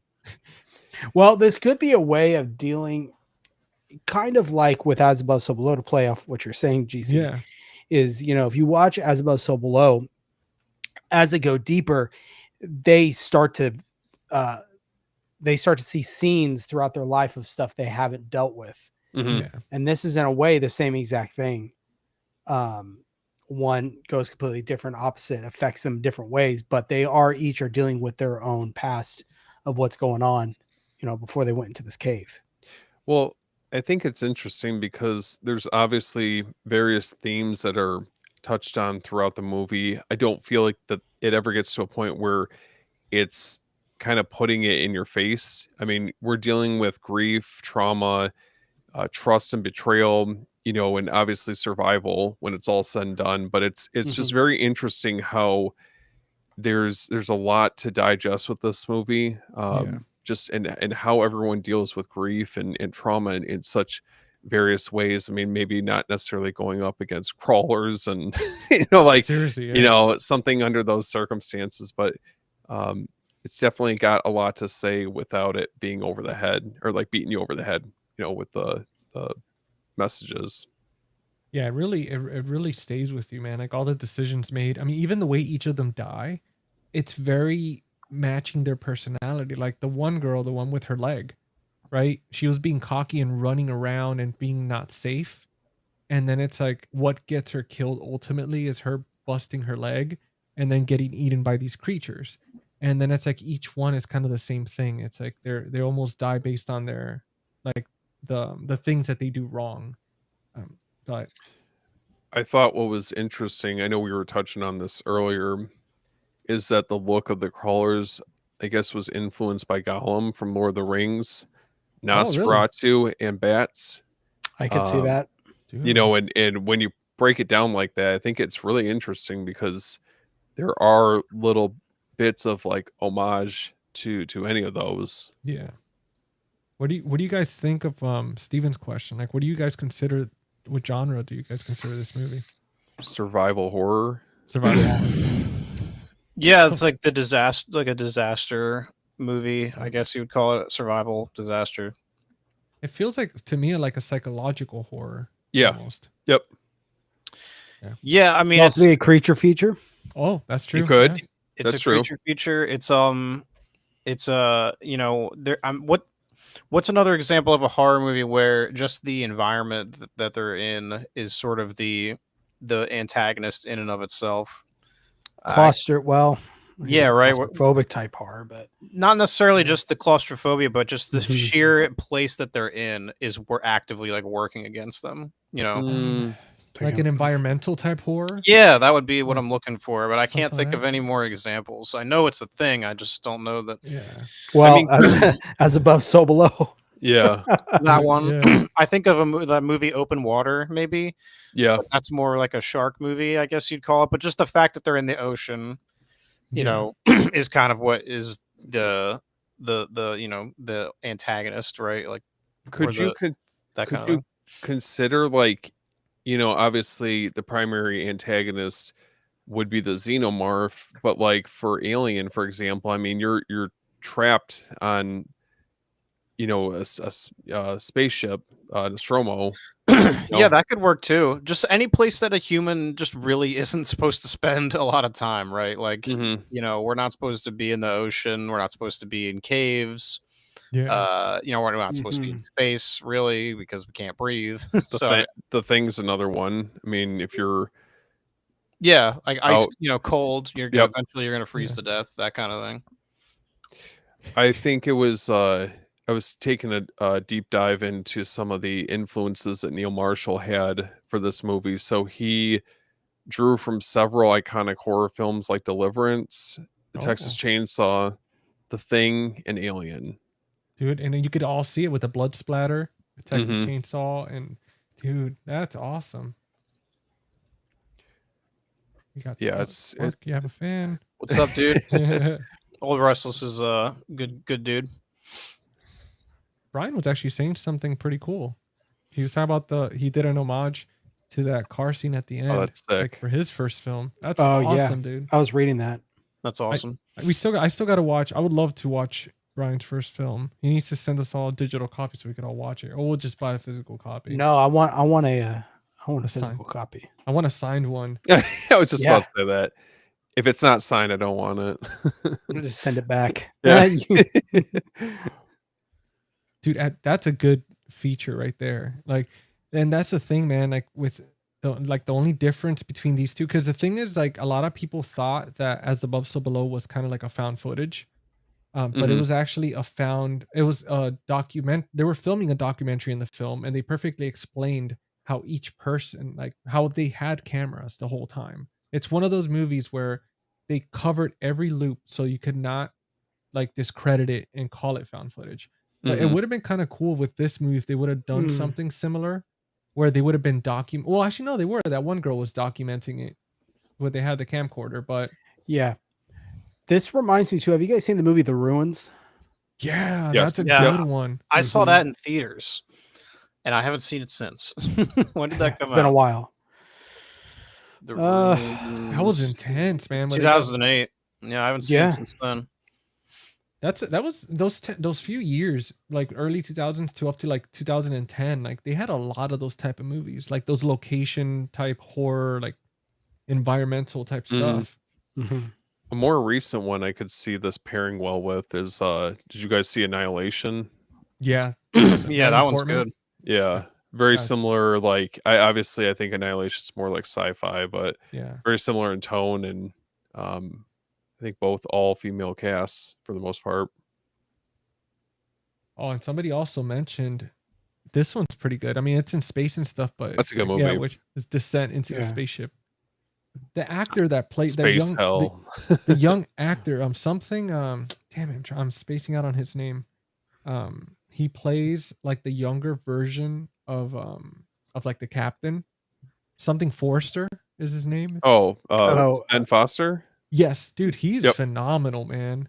He's been in a lot of stuff. I really like him. He's a great character actor. Yeah, like He's he was really a good very, in True 310 to Yuma. He's really good in that. Alpha Dog was a good one that he Oh played. yeah, in. He was like unhinged. Yeah, yeah, yeah. Hell or High Water is another good Yeah. one from him. Oh, there you go. Somebody put it. Yeah, Ben Foster. There we go. Yeah, he's good. Underrated, I would say. Hmm. Like I gotta look later on into the filmography of the other actresses to see if in this movie if they ever did anything else. I'm sure they did, but it was one of those like, they all I felt like they all did well. Like they all held their weight. I mean, like Jordan was talking about earlier, Juno was pretty annoying at times. And then the other girl, the one running through the caves, like there was nothing wrong. Like the one that busted her leg, she kind of annoyed me a little bit when they were down there because I was like, dude, like I know you're like Juno's protege or whatever, but like slow it down, man. Like any real adventure wouldn't be doing like dumb shit like that. Like just running without knowing like if there's like a cliff or anything like that. Um Yeah. She I got too thought- excited seeing that light. yeah. I thought it was interesting that the cast actually didn't see the crawlers until filming, so Dude, the yeah. reaction that they have is very authentic. So you get like a reaction each time that they're seeing them. It's 100% genuine, which is pretty cool. I wonder if the director's friends with the directors of As Above So Below or they got some influence because the exact same thing happened in that movie. Like they did not know what a lot of the scares were gonna happen until it happened. So all those reactions were real as well. Like it's insane the like how well these two movies. It's almost like they're copies, but the other one's like the divine comedy type thing, and then this one's an actual like just creatures and horror. They're good. It's a good like a sister film. It is, Mhm. yeah, it really is. Do you guys have like certain sequences or scenes that stand out to you when you think about this movie? Well, I think we touched on it. I said it. The scene where they first see the creature in the camcorder Mhm. over the girl's back. I mean, that's iconic. Yeah, I think the most iconic imagery of this movie for me would be the of Sarah with when she's covered in blood Mhm. at the end. And as far as like set pieces, I really like the one where they're having to go back and forth across the chasm or chasm, however you pronounce that, and then Yeah. Juno like jumps the jumps it or something. Yeah, I like that scene. It's pretty tense. I always think about the blood pool, where Sarah rises up from the blood pool, like you were talking about earlier, Mark. It reminds me a lot Yeah. of the Predator. Yeah, yeah, for sure. I thought the Juno when she does a pickaxe to her friend and it comes out of her throat. Oh, Mhm. dude. Like to me, that one, even rewatching it again, I actually completely forgot that part. And it got me, man. And just seeing it actually coming out of the throat and everything, dude, it was so Oh, it's like, gnarly. it made me go like this. I was like, oh, what it the comes hell? it comes out of nowhere. Like she just Does. she just whips around with it, and like the camera almost like whip pans with it, and like Yeah. it like right into her neck. It's very like fluid motion. Mark, you have somebody. Oh, well, Steven, Movie Odyssey. He actually had a question for you. I don't like that movie. I think it's like does everything the opposite of the original that makes the original good. It's super like polished and just where the first one's more gritty, and yeah, I just don't like that movie. Raw and authentic for the original one. Yeah. Mhm. I don't remember the 2016. I don't think I've seen that one. Yeah. It introduces some cool ideas with like the lore and the house and everything, and Time loop. yeah, there's like a time loop, and that explains why they, are stuck out there for so long, and it I don't know, wasn't for me. I'll never forget that they pulled the rug out from underneath us with them initially announcing it under a different title with the trailer and all that. That was I- probably the coolest part of the movie is that whole because they were trying to do some more of that cool viral marketing. Yeah. I was like, okay, cool. You're coming off of You're Next and The Guest. I was like, oh, this is gonna be sick. Like I was so pumped for that movie, and then we got what we got. It was not for me. I don't know. Is it as bad as the Book of Shadows? Oh. No, it's better than Book of Shadows. Okay, but I was gonna say that one's pretty bad. I it's- despise Heather. it's not. I mean, nothing can touch that first movie for me. No. That movie's That's like my second favorite horror movie of all time. Blair Witch has aged really well. Have you guys seen The Last Broadcast? No, I need to do a deep dive. I want to watch. I want to watch Last Broadcast. I want to watch like the McPherson tape. That's friggin' a good one. All The those Last like, Broadcast is a good one to watch. It came out 1 year before the Blair Witch, yeah, and it almost the same thing. Yeah. yeah. So I'm curious to hear that. It's cheap on DVD too. Like I don't know if there's is there a Blu-ray for that one? Yeah, there's the 101 Films has one that I have. 101 Films, man. They did Nice. Ghost Watch too. I have that as well. Yeah, Oh, Ghost that's Watch a was great one. cool. Oh, that's like one of my favorite releases from that label. But I do want to get. I haven't seen the McPherson tape. I need to see that. I want to get that Vinegar Syndrome release. It's solid. Not that I don't know about the Vinegar Syndrome release, but the movie itself is No, solid. I just want it for the if I'm going to get a version, that'd be cool to get. Mm-hmm. Ryan was saying that the girl who played Sam was Neil Marshall's next movie, Doomsday. Doomsday is a good one.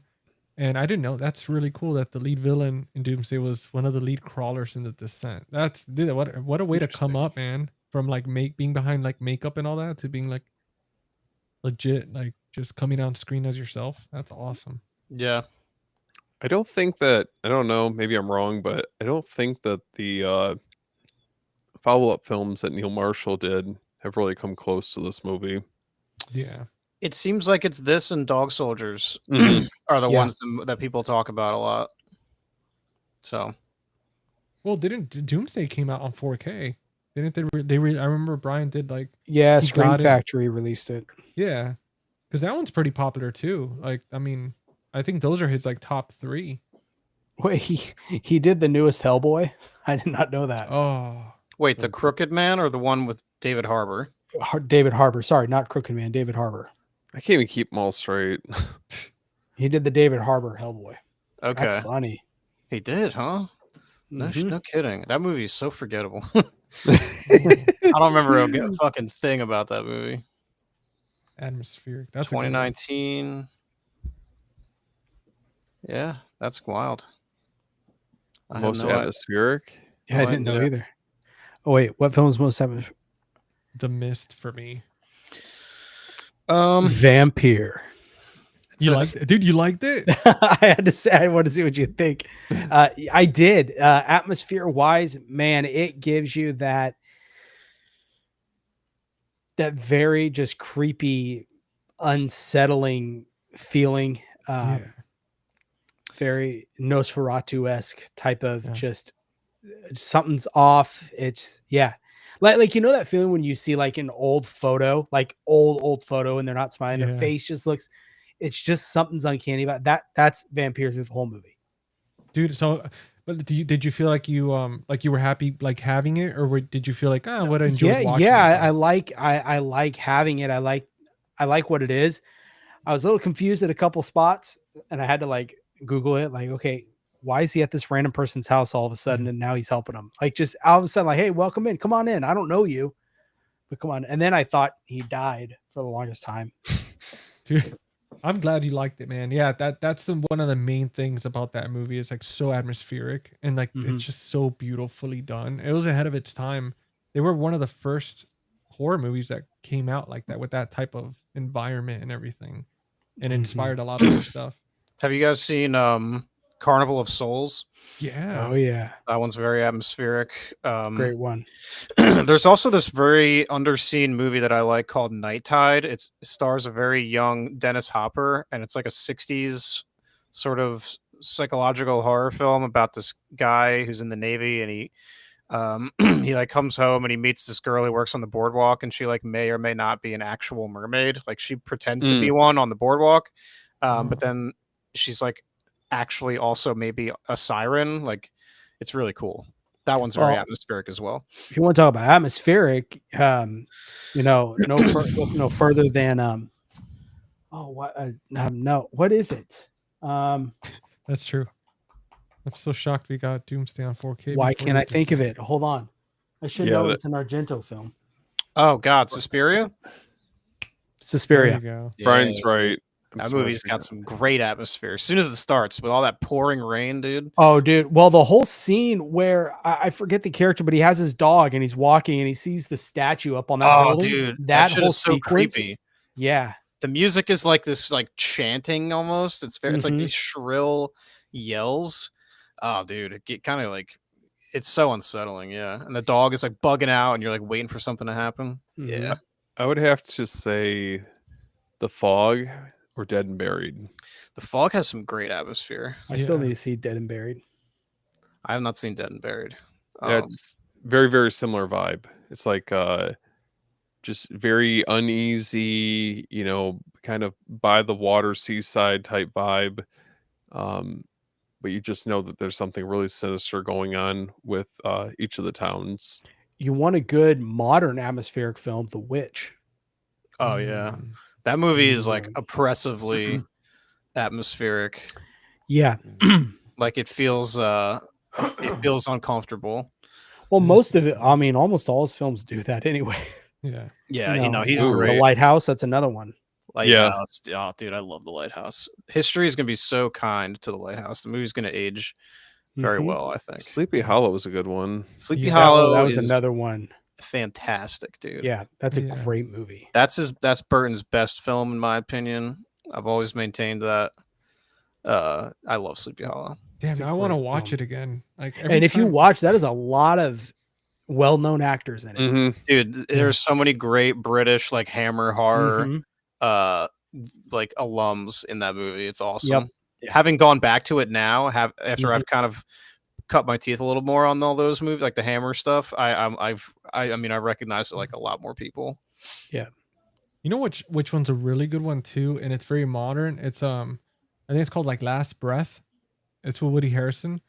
It just came out not too long ago. Yeah, that was a Which- good movie. Dude, That based on true story, like that shit was, I read about it a long time ago, and when I read the story, dude, I was just like literally like holding my breath because it's like, dude, that shit's like that's scary. That would fit almost kind of with this, like if Last Breath was also a horror movie Yeah. where like they're like at the bottom of the ocean or whatever, and then like I don't know, some weird Lovecraftian shit happens. Yeah. That would kind of be like the equivalent of The Descent, but like underwater. Last Breath. That's the one where they're in the ocean and then they have to leave the guy down there. Yeah, Yeah. Right. Okay. I haven't And- seen it. I wanted to see it. Dude. I watched it on like Peacock or something because I love movies like that are set underwater. I love the ocean, like under like that shit scares me, but like I find it so fascinating. So I checked it out and it was actually like a way better than I thought it would be. Last Breath. A great atmosphere movie that I haven't heard yet is The Changeling. If you guys have seen that, Oh yeah. I need to good one. rewatch The Changeling. It's been a dude. minute.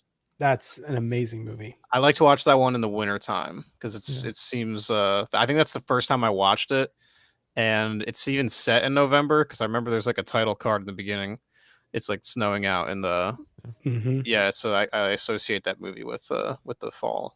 I know we were talking about The Thing earlier, but that's another one that like peak winter, just like when we're getting like downfall of snow, Mm-hmm. that's like or like if it's really really cold out, that just fits that vibe like to a T. Yeah. Yeah. There's a lot of great atmospheric horror movies. Atmosphere is one of the most important things I think in a horror movie. So I think horror films are probably the most atmospheric, like pound for pound, out of any genre. Mm-hmm. Oh, Yeah. of course. Yeah.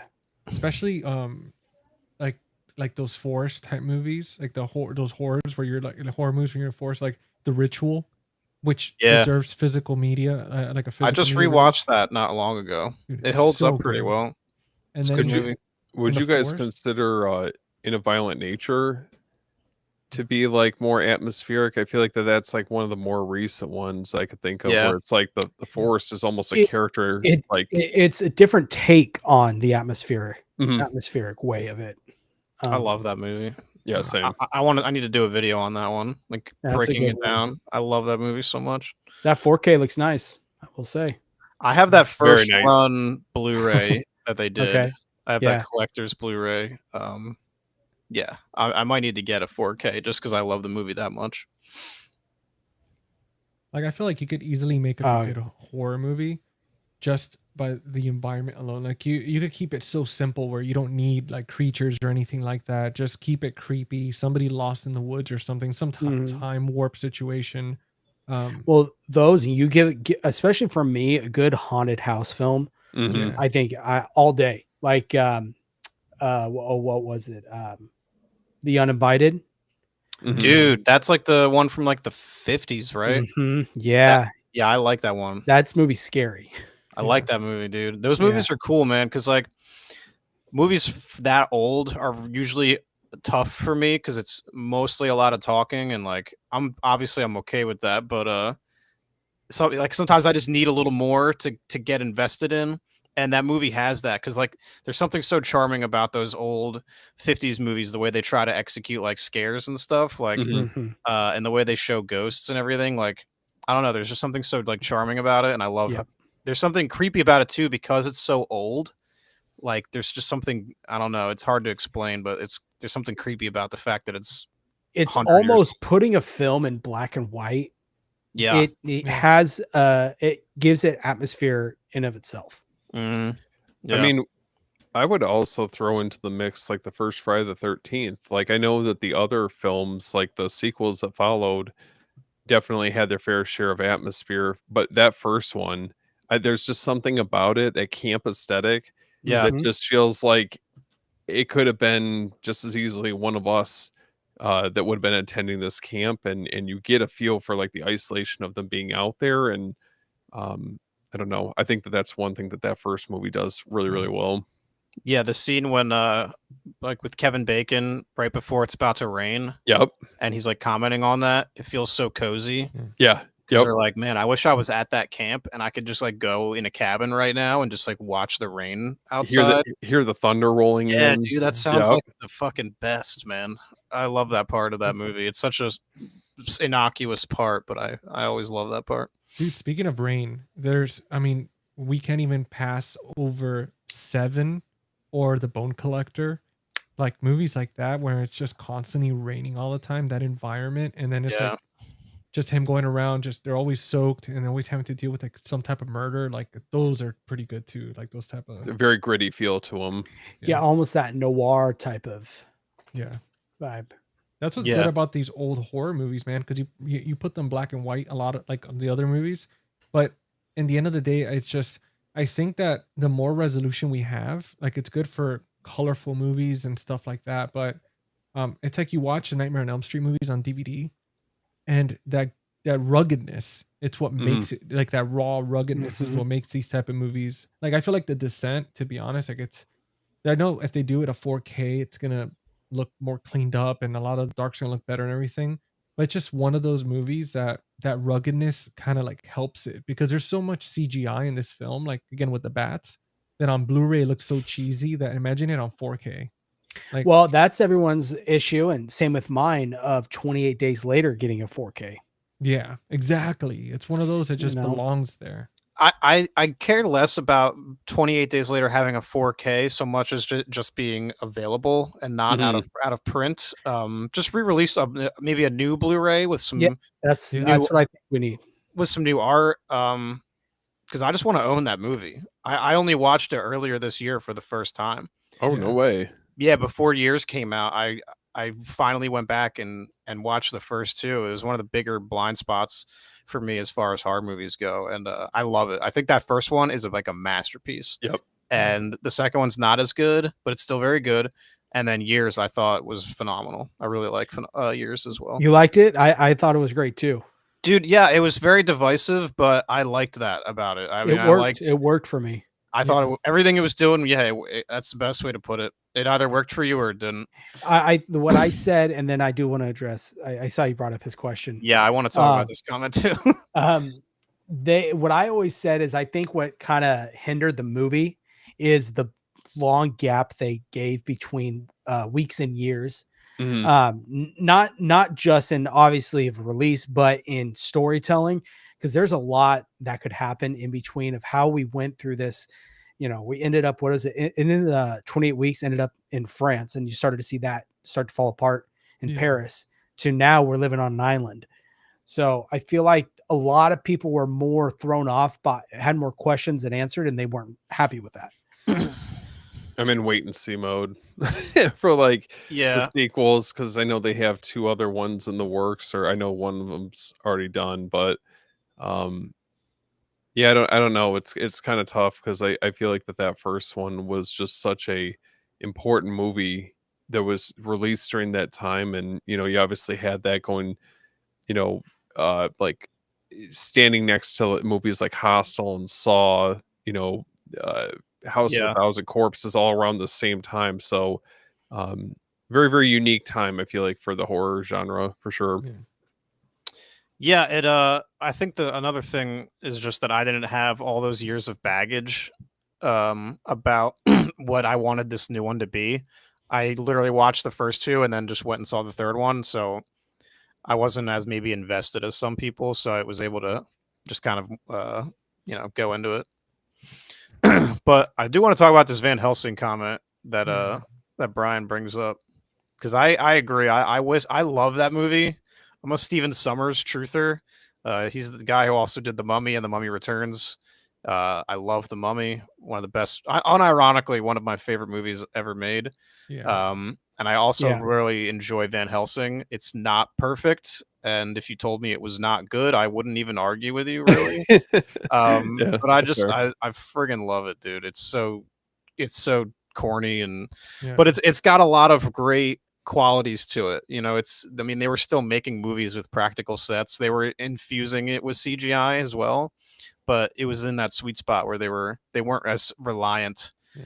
on only like visual effects, where they were more kind of using them in tandem. Dude, saying The Mummy, like I could watch The Mummy. I could play it in the background every single day. Yeah. And there's been Fuck yeah, times that they've dude. played it on TV and it just plays every day, like 2-3 times a day. I'm just staring It's at it comfort every food. time. It It's is. a- It's It's so Mhm. good, man. yeah.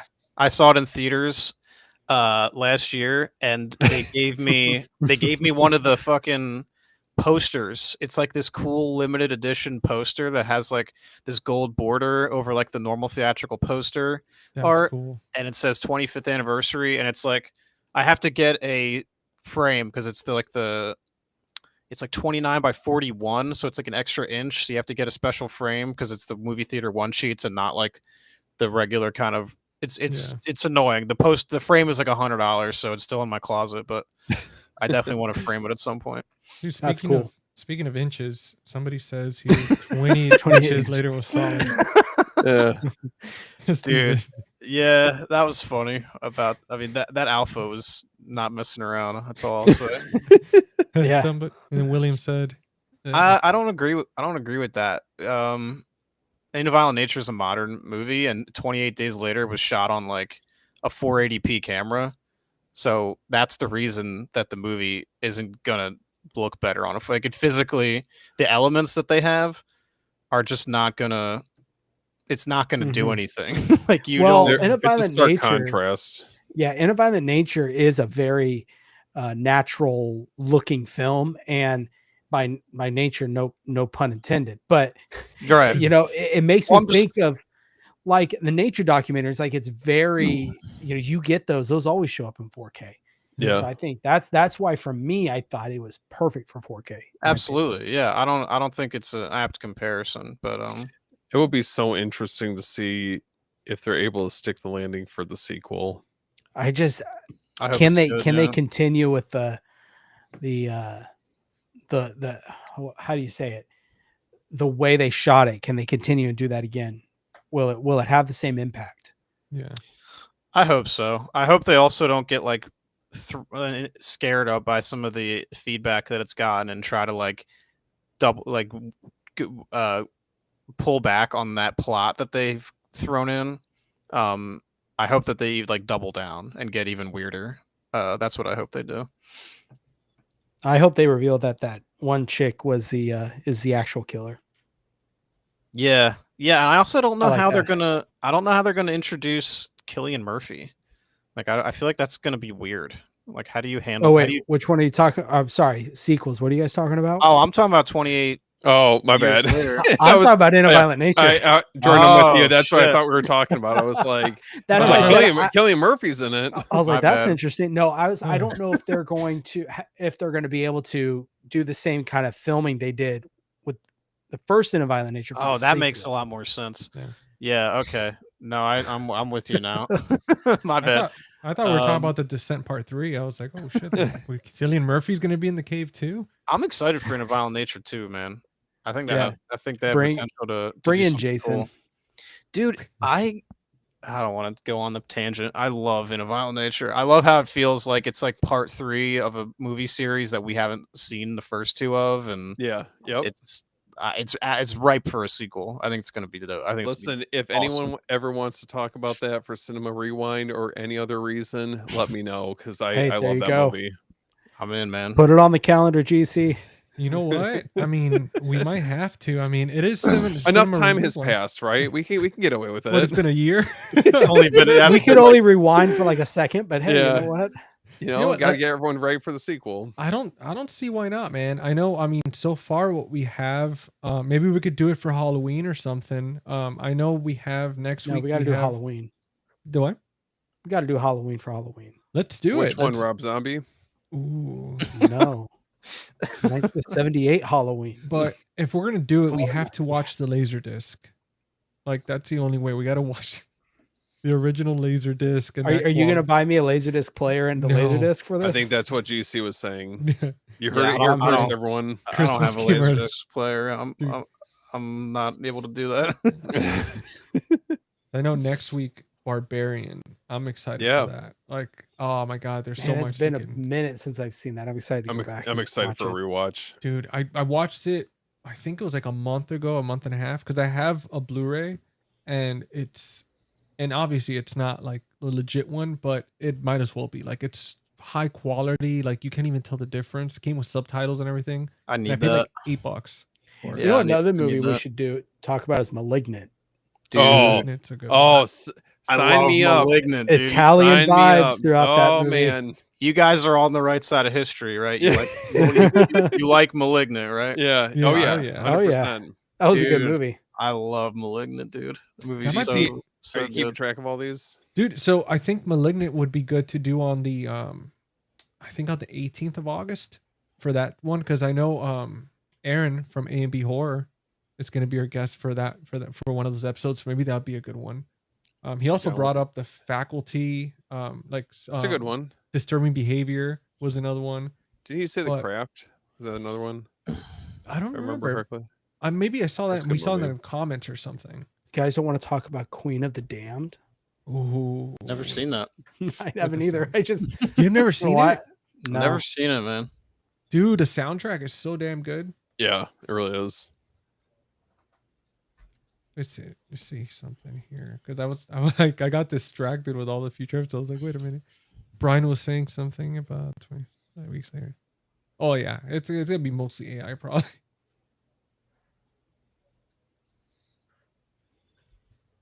This is where the topic of some. Yeah, that's what we were talking about earlier too. Some movies just belong in certain formats. Mm. Like Yeah, I like a I lot agree of with that. comedies, like Adam Sandler comedies, for example. I have on VHS, but I don't have on Blu-ray. And dude, I love watching them on VHS. Like I feel like so much. I feel like 15 years younger every time I put on a VHS. I'm like, There's oh, something man. about like Mhm. the slashers from the 80s Yeah. that I think are just aesthetically just look so nice on VHS.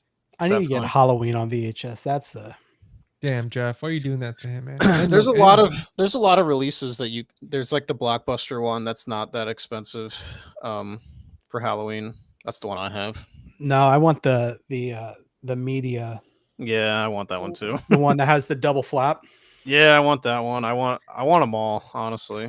Oh my god, Brian! See, this is my spirit animal right here. Have you guys seen the movie Stay Alive, Yep. dude, with Sophia Bush?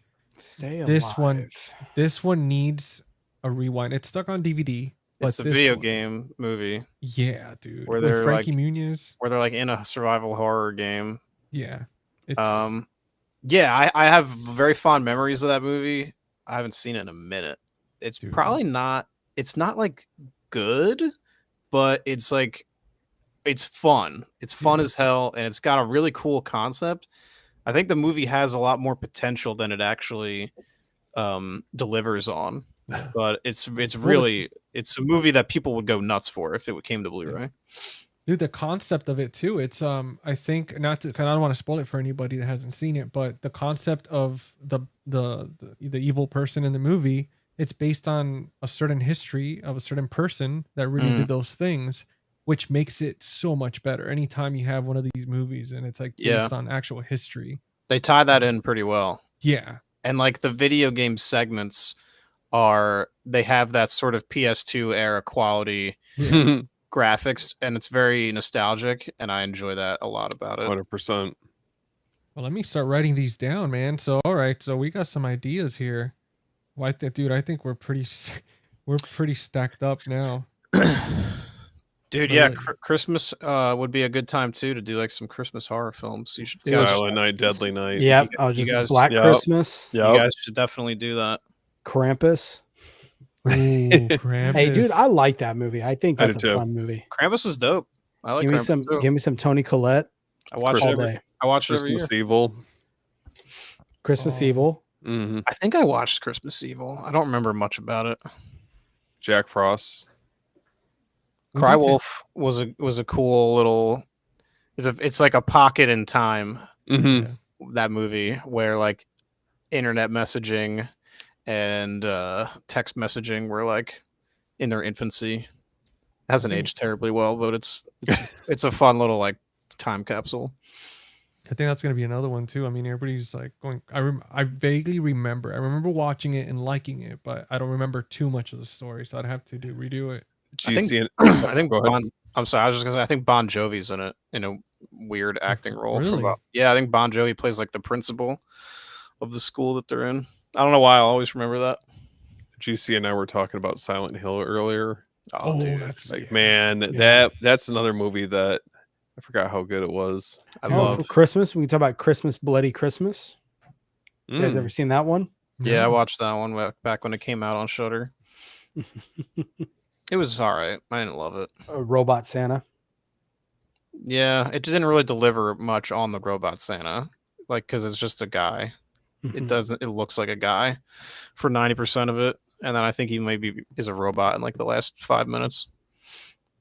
You know what I love about this series is that when I started Cinema Rewind, it was to just go back to all types of like genres of movies. And somehow every time we do an episode, one of us is like, do you remember that? Like Steven, we just get on and I'm trying to show him something. And he's like, hey, what did you think of Silent Hill? And I was like, fuck, now we got to do an episode on it. And it's like, There's you a lot guys- of Did movies you guys to do cover. Did you guys do an episode on Silent Hill? not yet. Are you planning on it? I want to. Like, I want to so can. bad. That'd be cool. Yeah. All right. I mean, I did a video on Silent Hill. It's almost an hour long on Really? my channel. Yeah, it got tied up in some copyright shit, and I think it really like killed any momentum that it was gonna have. But I'm really proud of that video. I really like that one. Like, what was it? What was it that caused the strike? Was it music or footage? or something? It was footage of the movie. But it's like it was nothing that I hadn't done before. It just happened to me because it was Sony. Oh. Sony, I guess, is really gonna give you problems. And it was like the first time since getting monetized that I've had problems with copyright. So it kind of it fucked me, for lack of a better word. But Dude, that sucks. it was man. it was a learning experience, and the video's still out and people can watch it. So I'm gonna check that out, man. I love Silent Hill. Like, oh, even, thanks. even Thank the you so sequel. much, man. I appreciate you saying that high volume video.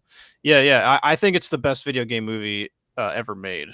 So I love It's- Silent Hill. I would say, I mean, it's definitely up there. I can't Mhm. really think of like too many other. Not better than Uncharted. What? Well, certainly in the horror genre, I could see the case maybe for something else like Sonic or I don't know, Yeah. something like that being better. Oh, But yeah. for horror, I don't think it's even close. No, but if we're talking about just video game movies in general, you gotta love Tomb Raider. Yeah. The Tomb Raiders with Angelina Jolie. Yeah, man. Those were big when we were young, I'm assuming, right? Back then that shit was awesome. Yeah, Brian would remember that That's yeah, I figured he probably knew Silent Kill. dude, yeah, they did. It sucked, but it's You all know, good. that happened to me with the Criterion trailer that I made. So I got the license for that song, and I upload, and the next day it says, "Oh, copyright," and I'm like, "Oh, that's weird." So I look at it. I go to the whole process of saying, "Hey," like disputing it and stuff. I'm like, "Dude, I have a license for it," and then like 30 minutes later, they're like, "Oh, it's been resolved. Sorry about that." And then with the live stream, it goes live yesterday, and then today I checked this morning. All of a sudden, it says copyright again. I'm like, I used the same song. We just went through this yesterday. I have a Yeah, license. Dude, that shit yeah. sucked. I turned on the monetization for it. And it took it off. Yeah, They flagged it for me. For which one? For The live stream Criterion. dude. Dispute it because I like you just tell them I have a license for it through Yeah. Motion Array, and they'll immediately like get rid of it. Wild. That's what I had to do for my intro video that I currently have. I got it from them, and that's Yeah, like definitely do that, man, because it's bullshit. And not to mention, I mean, it's doing that video. It's a stream is doing very well, so you might as well like be able to make something off of it. You know? Yeah. 100%. Where Yeah. you guys at on I know we were talking about video game adaptations, but Zach Kreger doing Resident Evil in the near future. I'm very excited about that. Yeah. I think he is probably the only one who has the juice to pull off that kind of project. I also agree that Mortal Kombat 95 is awesome. That was a Yeah. big part of my childhood. I love that movie. Absolutely.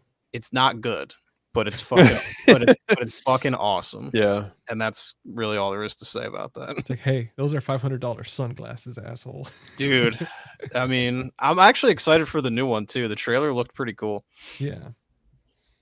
I don't know about you guys, but I love like the Resident Evil franchise, as cheesy as it is, as not adapt to the game. Like it's so entertaining to me. Like, what do you guys feel about that? I like the first three Okay. of the Paul W.S. Anderson ones. After that, it's a pass for me.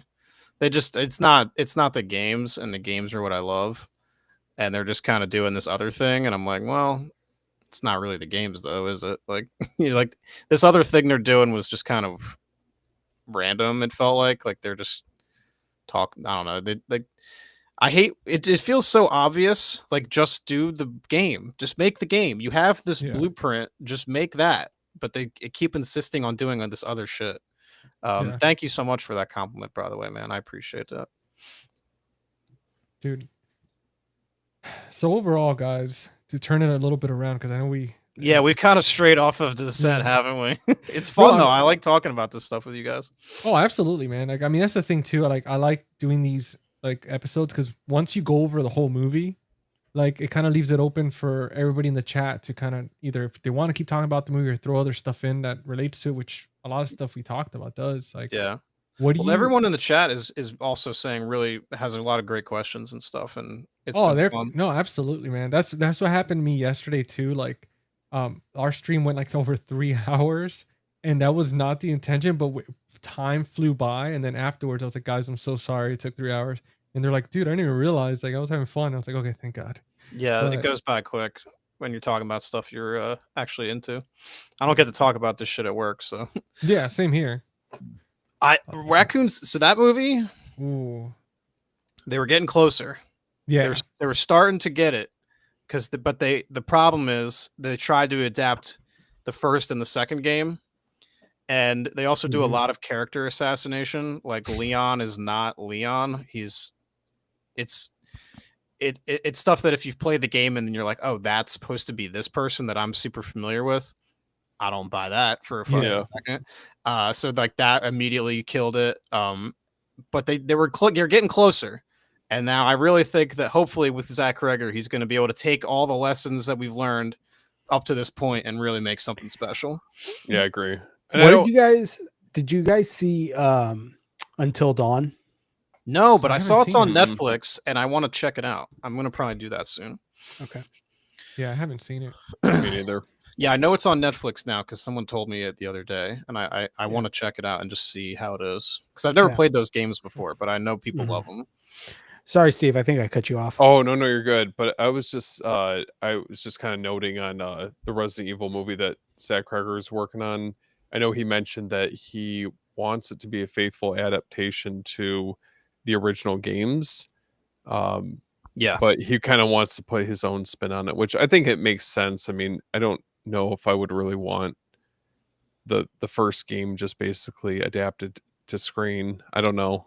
Yeah, I mean, I say that, and I but I also do want to be surprised at the same time. Mhm. So it is hard. It's a bit of a push and pull.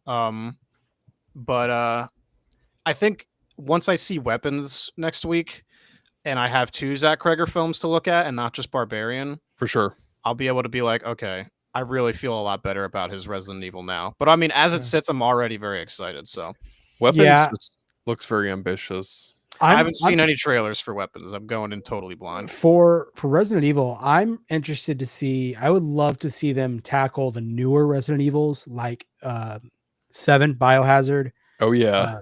I think that would make a great film to screen adaptation. Definitely. There's so much cool, just like, I mean, 7 has like that cool like Texas Chainsaw Yeah. vibe to it. This sort of like that's Louisiana swamp or wherever they're at. So good. Mhm. That could be really cool. Where are you guys at? Not to get off the rails with this, but like, where are you guys at on Resident Evil 5? Because I feel like that game kind of got like, Mm, I don't know, kind of a bad rap. it's I haven't fu- played it's fine. It's pushing more in that action direction Mhm. that 4 started. 4 is probably my favorite, but it's starting to go away from the horror. It is still scary, but it's more action. And then Yeah. five takes that and doubles down, and then 6 takes that and like quadruples down, and 6 Six is not six one is of Seven my all- really favorites. just like, hey, we're gonna make pizza Yeah. as a we video, gotta full video game. 7 was like, all right, we gotta reset because people are not feeling this anymore. And then they were like, all right, let's make Seven it. Which is they so which they good. knocked it out of the park with. Yes, 7. big time. 7 was incredible. I really like 7 as well. 5 is okay though. It's fine. It's not the best though. Did you guys like 8? 8 was cool. Yeah. Yeah. 8 was doing a lot, trying to remind me of 4. Obviously the village section. You've got the merchant. You're bringing back a merchant for the first time. The inventory management is like trying to be like 4, so it's trying to be very evocative of 4. And I think that that set me up for disappointment because it wasn't as good as 4. But it's still a cool game. Yeah, I don't know. It's got some flaws. Yeah. I think Resident Evil 2 and 4 are the best. 2 Absolutely. remake is incredible. Yeah, I it really is. love 2 remake. I was really I always thought what they should have done with Resident Evil 3 is they should have just kind of put those games together. Just do a part 1, part 2 with the remakes at least. Well, they cut so much out of 3. Well, And that's they what l- I mean with the Yeah. remakes. They should have just kind of retold it as a part 1 and part 2. Yeah, I think it sucks that they cut so much out because I never played the original 3, and a lot of people who are playing the remakes haven't played the original, so this is their first time experiencing that game. Mhm. So there's no reason that there should be stuff that's not, you know what I mean? Like, I hate when they cut content like that. There's like this whole clock tower sequence from 3 that they cut out. Supposedly, I don't know. I haven't played 3 or the original 3, so I don't know what happens there. But yeah. It's You interesting. know what would be a good concept for a game if they did like a Descent movie style game where you're like that, like underground, and you have like a timer where like you have certain amount of fire and This like, exists. This does? already this exists. Sorry, It's, GC. Sorry. it's Sorry, called Bang. it's called The Forest, and it's actually a multiplayer game. And I played it with my friends during COVID, and it's fucking awesome. really for what It's- console? It was on the PC, and Okay. it's like a survival kind of game, like almost like Minecraft, but with realistic graphics. And you have to build up like a base and stuff. And there's like waves of enemies, like zombies, who come at you. And there's a story element as well, and you have to explore these caves, and there's like items that you find in the caves, and you eventually find more items like that'll help you traverse the caves and stuff. It's fucking cool as shit. I forgot all about it until Got you really said good that. ratings. It's cool, right? Mhm. Yeah, I would say go and look up some gameplay footage of the forest, specifically the stuff in the caves. It's really cool. I forgot all about that. Good call. Yeah, I'm gonna look into that because I was just thinking about it. Like, I'm very see, I don't play mainstream games. I play the very under the radar, like in the marketplace type, like the park, for example. That's one of them. That's like this horror based game where like this kid gets lost in this park, and then it was a long time ago. Like I think the parent or somebody's like there looking for him, and just old like games like that, man. That not that many people are talking about. They're not mainstream. Like those horror games, like Agony, for example. I don't know if you remember that one from like Never played Xbox that. 360, where you pretty much go through like the layers of hell and stuff. Okay. Dude, games like that, man. Like where you just that's what I was thinking. I was like something where it's just dedicated. You're just like first person or something, and you're just going through this like dark cave, and all you have is like literally the same situation as the movie. Like pretty much just like the light, and that's Yeah. it. Keith said the Castlevania animated show on Netflix is pretty good. Did you see they're doing a complete series? I saw Viz. That's cool. Saw that, yeah. Viz Media, I think it's called. People seem to like that show a lot. I haven't seen it though. Neither have I. Did But you guys this ever release play is pretty cool. Did you guys ever play The Quarry? I know you guys were talking about Until Dawn earlier. No, that one slipped by me. Oh, it's fun. I think it's available on Game Pass actually. So I have such a backlog of games to play. It's ridiculous. And we have Silent Hill F coming out this September. Yep. And then in February, Resident Evil 9 comes out. So I'm gonna have Hell. Yeah, I'm excited as hell. I didn't realize it was that soon. Yeah. And then the Hellraiser game. Yeah. And then Hollow Knight Silk Song is another game that I'm very excited for. I don't know if you guys ever played Hollow Knight. That's not a horror game, but it's very cool. Yeah, that's a fun one. Yeah, so I have a lot of games on my plate, and I have more coming out, so I need to get caught up. Well, cool. Well, Steven- we're going to be back at it again next week with Barbarian. I'm definitely going to tune in and watch that. I need to rewatch it'll be fun. Barbarian, though. Yeah, I need to rewatch Barbarian because it's been a minute. Dude, that's gonna be a lot of fun, man. Actually, I have I wanted to have Lee from Cinema Whiplash, which is funny, Cinema Rewind, come on, because he loves that movie, and he has a ton of like kind of like special features type info, because obviously the only way to get it is through digital, and through Right. digital they have like special features for the movie. I haven't unfortunately been able to find, but I'm gonna try to keep looking online, see if I get anything. But I think it's gonna be really great to like get into that and stuff. For sure. Yeah, I like that you guys are doing that before Weapons comes out, too. That's what I've been trying to do, man. With every release of movies that we're excited about, like try to do a Cinema Rewind episode of a movie that correlates with it, but also it's like we're just excited to talk about. Right. And it's so far it's been going great. Everybody's been enjoying it, and I mean, kind of trying to keep like a pulse on the whole market and what's going on with the releases and all that stuff. I mean, now Mm-hmm. Halloween coming out, and not like the actual Halloween, but like Halloween in a few months. Like, man, it's Yeah, the really gonna be fun. Spirit Halloween season. Oh yeah. That shit'll Yeah. be open up anytime now.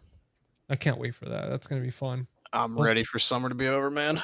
dude. It sucks, man. There's good stuff about it, you know. Like we did. I got to talk about the Jaws sequels with Steven here and a That was a couple other blast. guys. So you know, there's good stuff about it, but yeah, nothing beats fall and winter for me. I'd rather be in a cave, honestly. Like in What? dude, I'd rather be in the cave. Like, you know, even with the creatures, I'd rather just go into one of those caves and hang out all day than to have to be out there in like 104-degree weather with the Dude. humidity. I work in a kitchen in the restaurant, and Oh, it gets my it gets God. pretty hot. So I'm ready for that to not be a thing So- anymore. Do you see what you're saying is the next Cinema Rewind episode could be filmed from a cave Dude, on pretty your much- end? You just see the background. I'm just throwing it out there. Dude, oh, you know what? Brian just said 13 Ghosts. That would be a good one. Because the show's coming out. They're already working on that. So maybe we could do that before the premiere. Oh, they're doing a show? I didn't know that. These are Yeah, good, they're good based on options. based on the characters from like each of 13 Ghosts. You think each Oh, yeah. episode's gonna be based on that. I thought they That's like cool. talked about that for a while as like a thing that fans wanted, but I didn't know it was actually happening. That's cool. Yeah, another good one. Have you guys seen Room 1408? Yeah, I like that dude, one. Yeah, It's another good one. John Cusack, right? Yeah. Yep. That's That's a a good good movie. one. Stephen King. I would love to do a Stephen King episode of a movie because especially with the Long Walk, it's gonna Yeah. be coming out. I'm so excited for that. Yeah. Yeah, I'm excited for the long walk too. Just it'll be September too, so it's like right before October, and Yeah, yeah, just good vibes, man. you could literally go out for a walk and not be burned alive. Yeah, exactly. I don't know Mhm. where you guys live, but it's been hot in Jersey. Dude. Oh, I'm in South Carolina. Oh yeah, so you know all about that. Yeah, dude. Yeah. Like, it feels like Michigan's a been swamp brutal. outside. Yeah. I mean, I could have it way worse though, so you know, I'm gonna try not to complain. But Yeah. yeah, like people who live in like my buddy Davey Deathray, I think he lives in like Arizona or something. Ooh. One of those places where it's like 100 degrees every day, if not more. So yeah, I try not to complain too much. Steven's hilarious. He's like, dog shit on concrete. Yeah, I believe it. Yeah. Well, guys, I think we covered. I know Jordan, like, I already saw him yawning. I was like, we're losing him. I think we hit the 2-hour mark. But I think we covered everything on The Descent for the most part. Yeah, Um, everything I wanted to talk about. I think we covered Yeah. everything. Dude, such an amazing movie. Can't wait for hopefully the 4K comes out good, man. There's, they do justice. Hopefully they have a ton more extra features or like some Mhm. anniversary type thing where they kind of bring the cast or the director back Yeah. or something. Give us packaging like Frailty for The Descent. Oh, That'd be cool. please. Who released? You know, Lionsgate Limited's doing it. Yeah. Well, didn't who did Dog Soldiers? Was that Second Sight? Yeah. Mhm. Yeah. Yeah. So that's what I was going to say. The director, what was his name again? Neil Neil Neil Marshall. said that his post, he had commented on someone's post that it is definitely not Second Sight. That's different. Oh, okay. Damn Well, it. Unfortunately, that gets rid of that suspicion. that sucks, but you know, Well, all right, guys. GC, Well- thank you so much for having me on tonight. By the way, and if you ever need a guest for a future episode, hit me up, man. Dude, you're already on the list, man. You're coming back. And Let's I even though I know a lot of people on the comment section know us, let's go around either way just in case anybody that watches the recording might not. Start with you, Steven. Let everybody know what you're working on, man. Where to Well, find you. listen, first and foremost, I'm just thankful we all made it out of the cave alive. No, but seriously, you guys can find me at After Hours Video, Instagram, TikTok, YouTube, you name it, and then co-host of Beyond the Blood podcast, so you can find that on all podcast platforms. Mm-hmm. Wait, and there's another podcast. Oh, that's right. Jordan, you want to do the rollout I on can this talk one? about it. Yeah. Well, it's my turn now. Oh Yeah. yeah. Yeah. You can find me the Movie Den, YouTube, Instagram. There you go. Oh yeah. It's like blocking you. I Hold thought on. the No, it's promo fine. code was beef cheeks. Beef cheeks. I'm gonna I'll change just it. stay right here. Okay, so you can see right Yeah. there. Anyways, no, you're gonna make. There Oh, we go. There Okay, we that's go. better. Yeah, save 10% off your first order. But anyways, no, you can find me on YouTube and Instagram, mainly Twitter.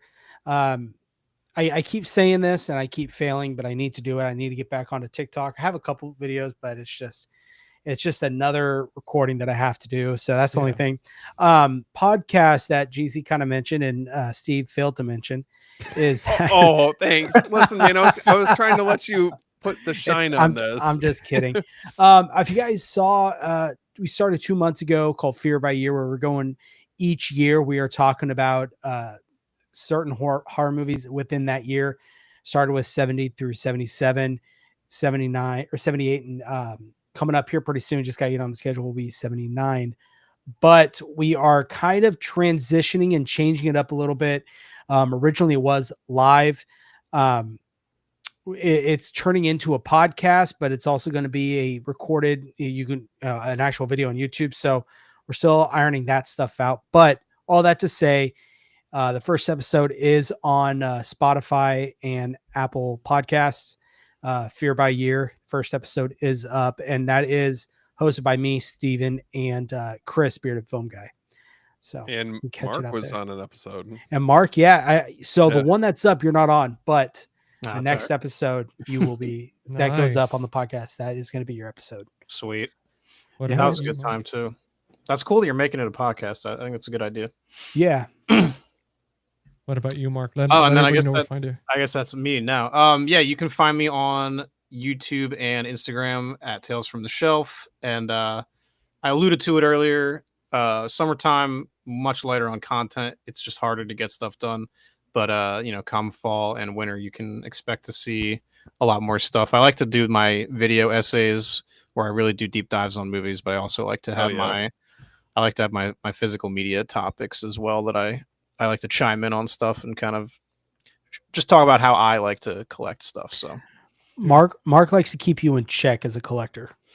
I like to. I think it's a side of the conversation that's not talked about a lot. Is just like the getting rid of movies and like not Yeah. bringing them in. Like, yeah, that's just kind of how I have started looking at Trimming stuff. the fat on the collection. Yeah. Curate. Yeah, There we go. Curate. I've saved like so much money, and it's like, but there's every day. It's like there's new shit, and I'm like, I want that, and it's like I want the Spawn from Arrow that looks so cool. It's hard, but it's like you got to just I don't know. I like to just pick and choose now, and that Yeah, kind of I stuff. It's can't so have hard. everything. I Yeah, talked about yeah. that yesterday on the Criterion. That was one of my questions to the panel. I was like, do you consider yourself a curator or a collector? And it was awesome. Like everybody's different responses and stuff and the reasoning why. Yeah. Um, I think always loved hearing my biggest. I'm just trying to watch the stuff before I buy the movie now. that. Yeah. It's not nearly as fun, but I found that I have watched stuff where I'm like, oh, that's cool. I'm glad I watched that. I don't need to spend $40 on it though. For Yeah. sure. So that's where I'm at now. I think especially with like some of the more premium sets, it's just making sure that it's something that you would actually revisit. Right. It's a lot of money to throw down. For sure. Yep. But anyway, yeah, that's where you can find me on YouTube and Instagram. And guys, I put in the corner there next to Steven, Mark's IG. So you can go ahead and scan that if you want with your phone, if you're watching this on the TV or something. And same thing, you have, let me see, you got Jordan on here as well. So we'll give that a second. Thank but you. if could, get his Sweet. IG Thank you. and then Steven. As for Nice. myself, if you're watching this on my channel, you already know who I am. GC, the host of this channel. I'm trying to do a lot of these Cinema Rewind episodes with these guys every week. Obviously, unless we have other stuff going on or something Mhm. happens, maybe we'll do a week after. And just try to keep it fun. I have a podcast myself on Spotify and Apple Podcasts called Friday Night Fright Night. That one right now I'm doing maybe like one episode a month. I might ramp it up to 2. And it's just for that one's just horror stuff, which Mark, I would love to have you in an episode. Maybe collab and come up with an idea for a movie. I'm down, dude. Yeah, Dude. super down. Yeah, because that would be a lot of fun. I did one with Keith recently, which we did As Above, So Below. And I feel like there's been some crazy theme with the last few episodes of stuff I've done where everything's like underground and all the banners are like red. And it's just, I was like, what the hell is happening? But It's okay. It works. yeah, man. But yeah, you guys can find me there and my YouTube and Instagram, mostly where I'm active, which is at Face the Movies. I have a Twitter / X, which I rarely use. I think the only people that follow me, I have like 4 or 5 followers, which is probably Jordan and Frank and Steven. Yep. Yeah, I and- suck at Twitter. I don't know how to fucking get anything going over there. yeah, Twitter, TikTok, I don't really do. I'm trying to get better with Letterbox, which is I think it's at Face the Movies as well. That's what I'm working on too. yeah. Yep. Just trying to keep it simple, man. Those 3: Letterbox, YouTube, and Letterboxd is fun. Instagram. I actually enjoy that. it I like is, ma- man. Yeah, good But- stuff. Guys, thank you for watching this episode. We appreciate you guys tuning in. We'll see you next week, Tuesday at 9 p.m. Eastern Time, to talk about Barbarian and kind of gear up for Weapons. Hopefully, the reviews are correct for Weapons. We would not be disappointed. And if we are, at least we have Barbarian. So, Yeah. with that being said, you guys have a good night. And we'll see you guys on the next one. Good night, everyone. See ya. See you guys. Bring the wrong one. Nope, wrong one. Hold on, guys. We can't leave yet. There we go.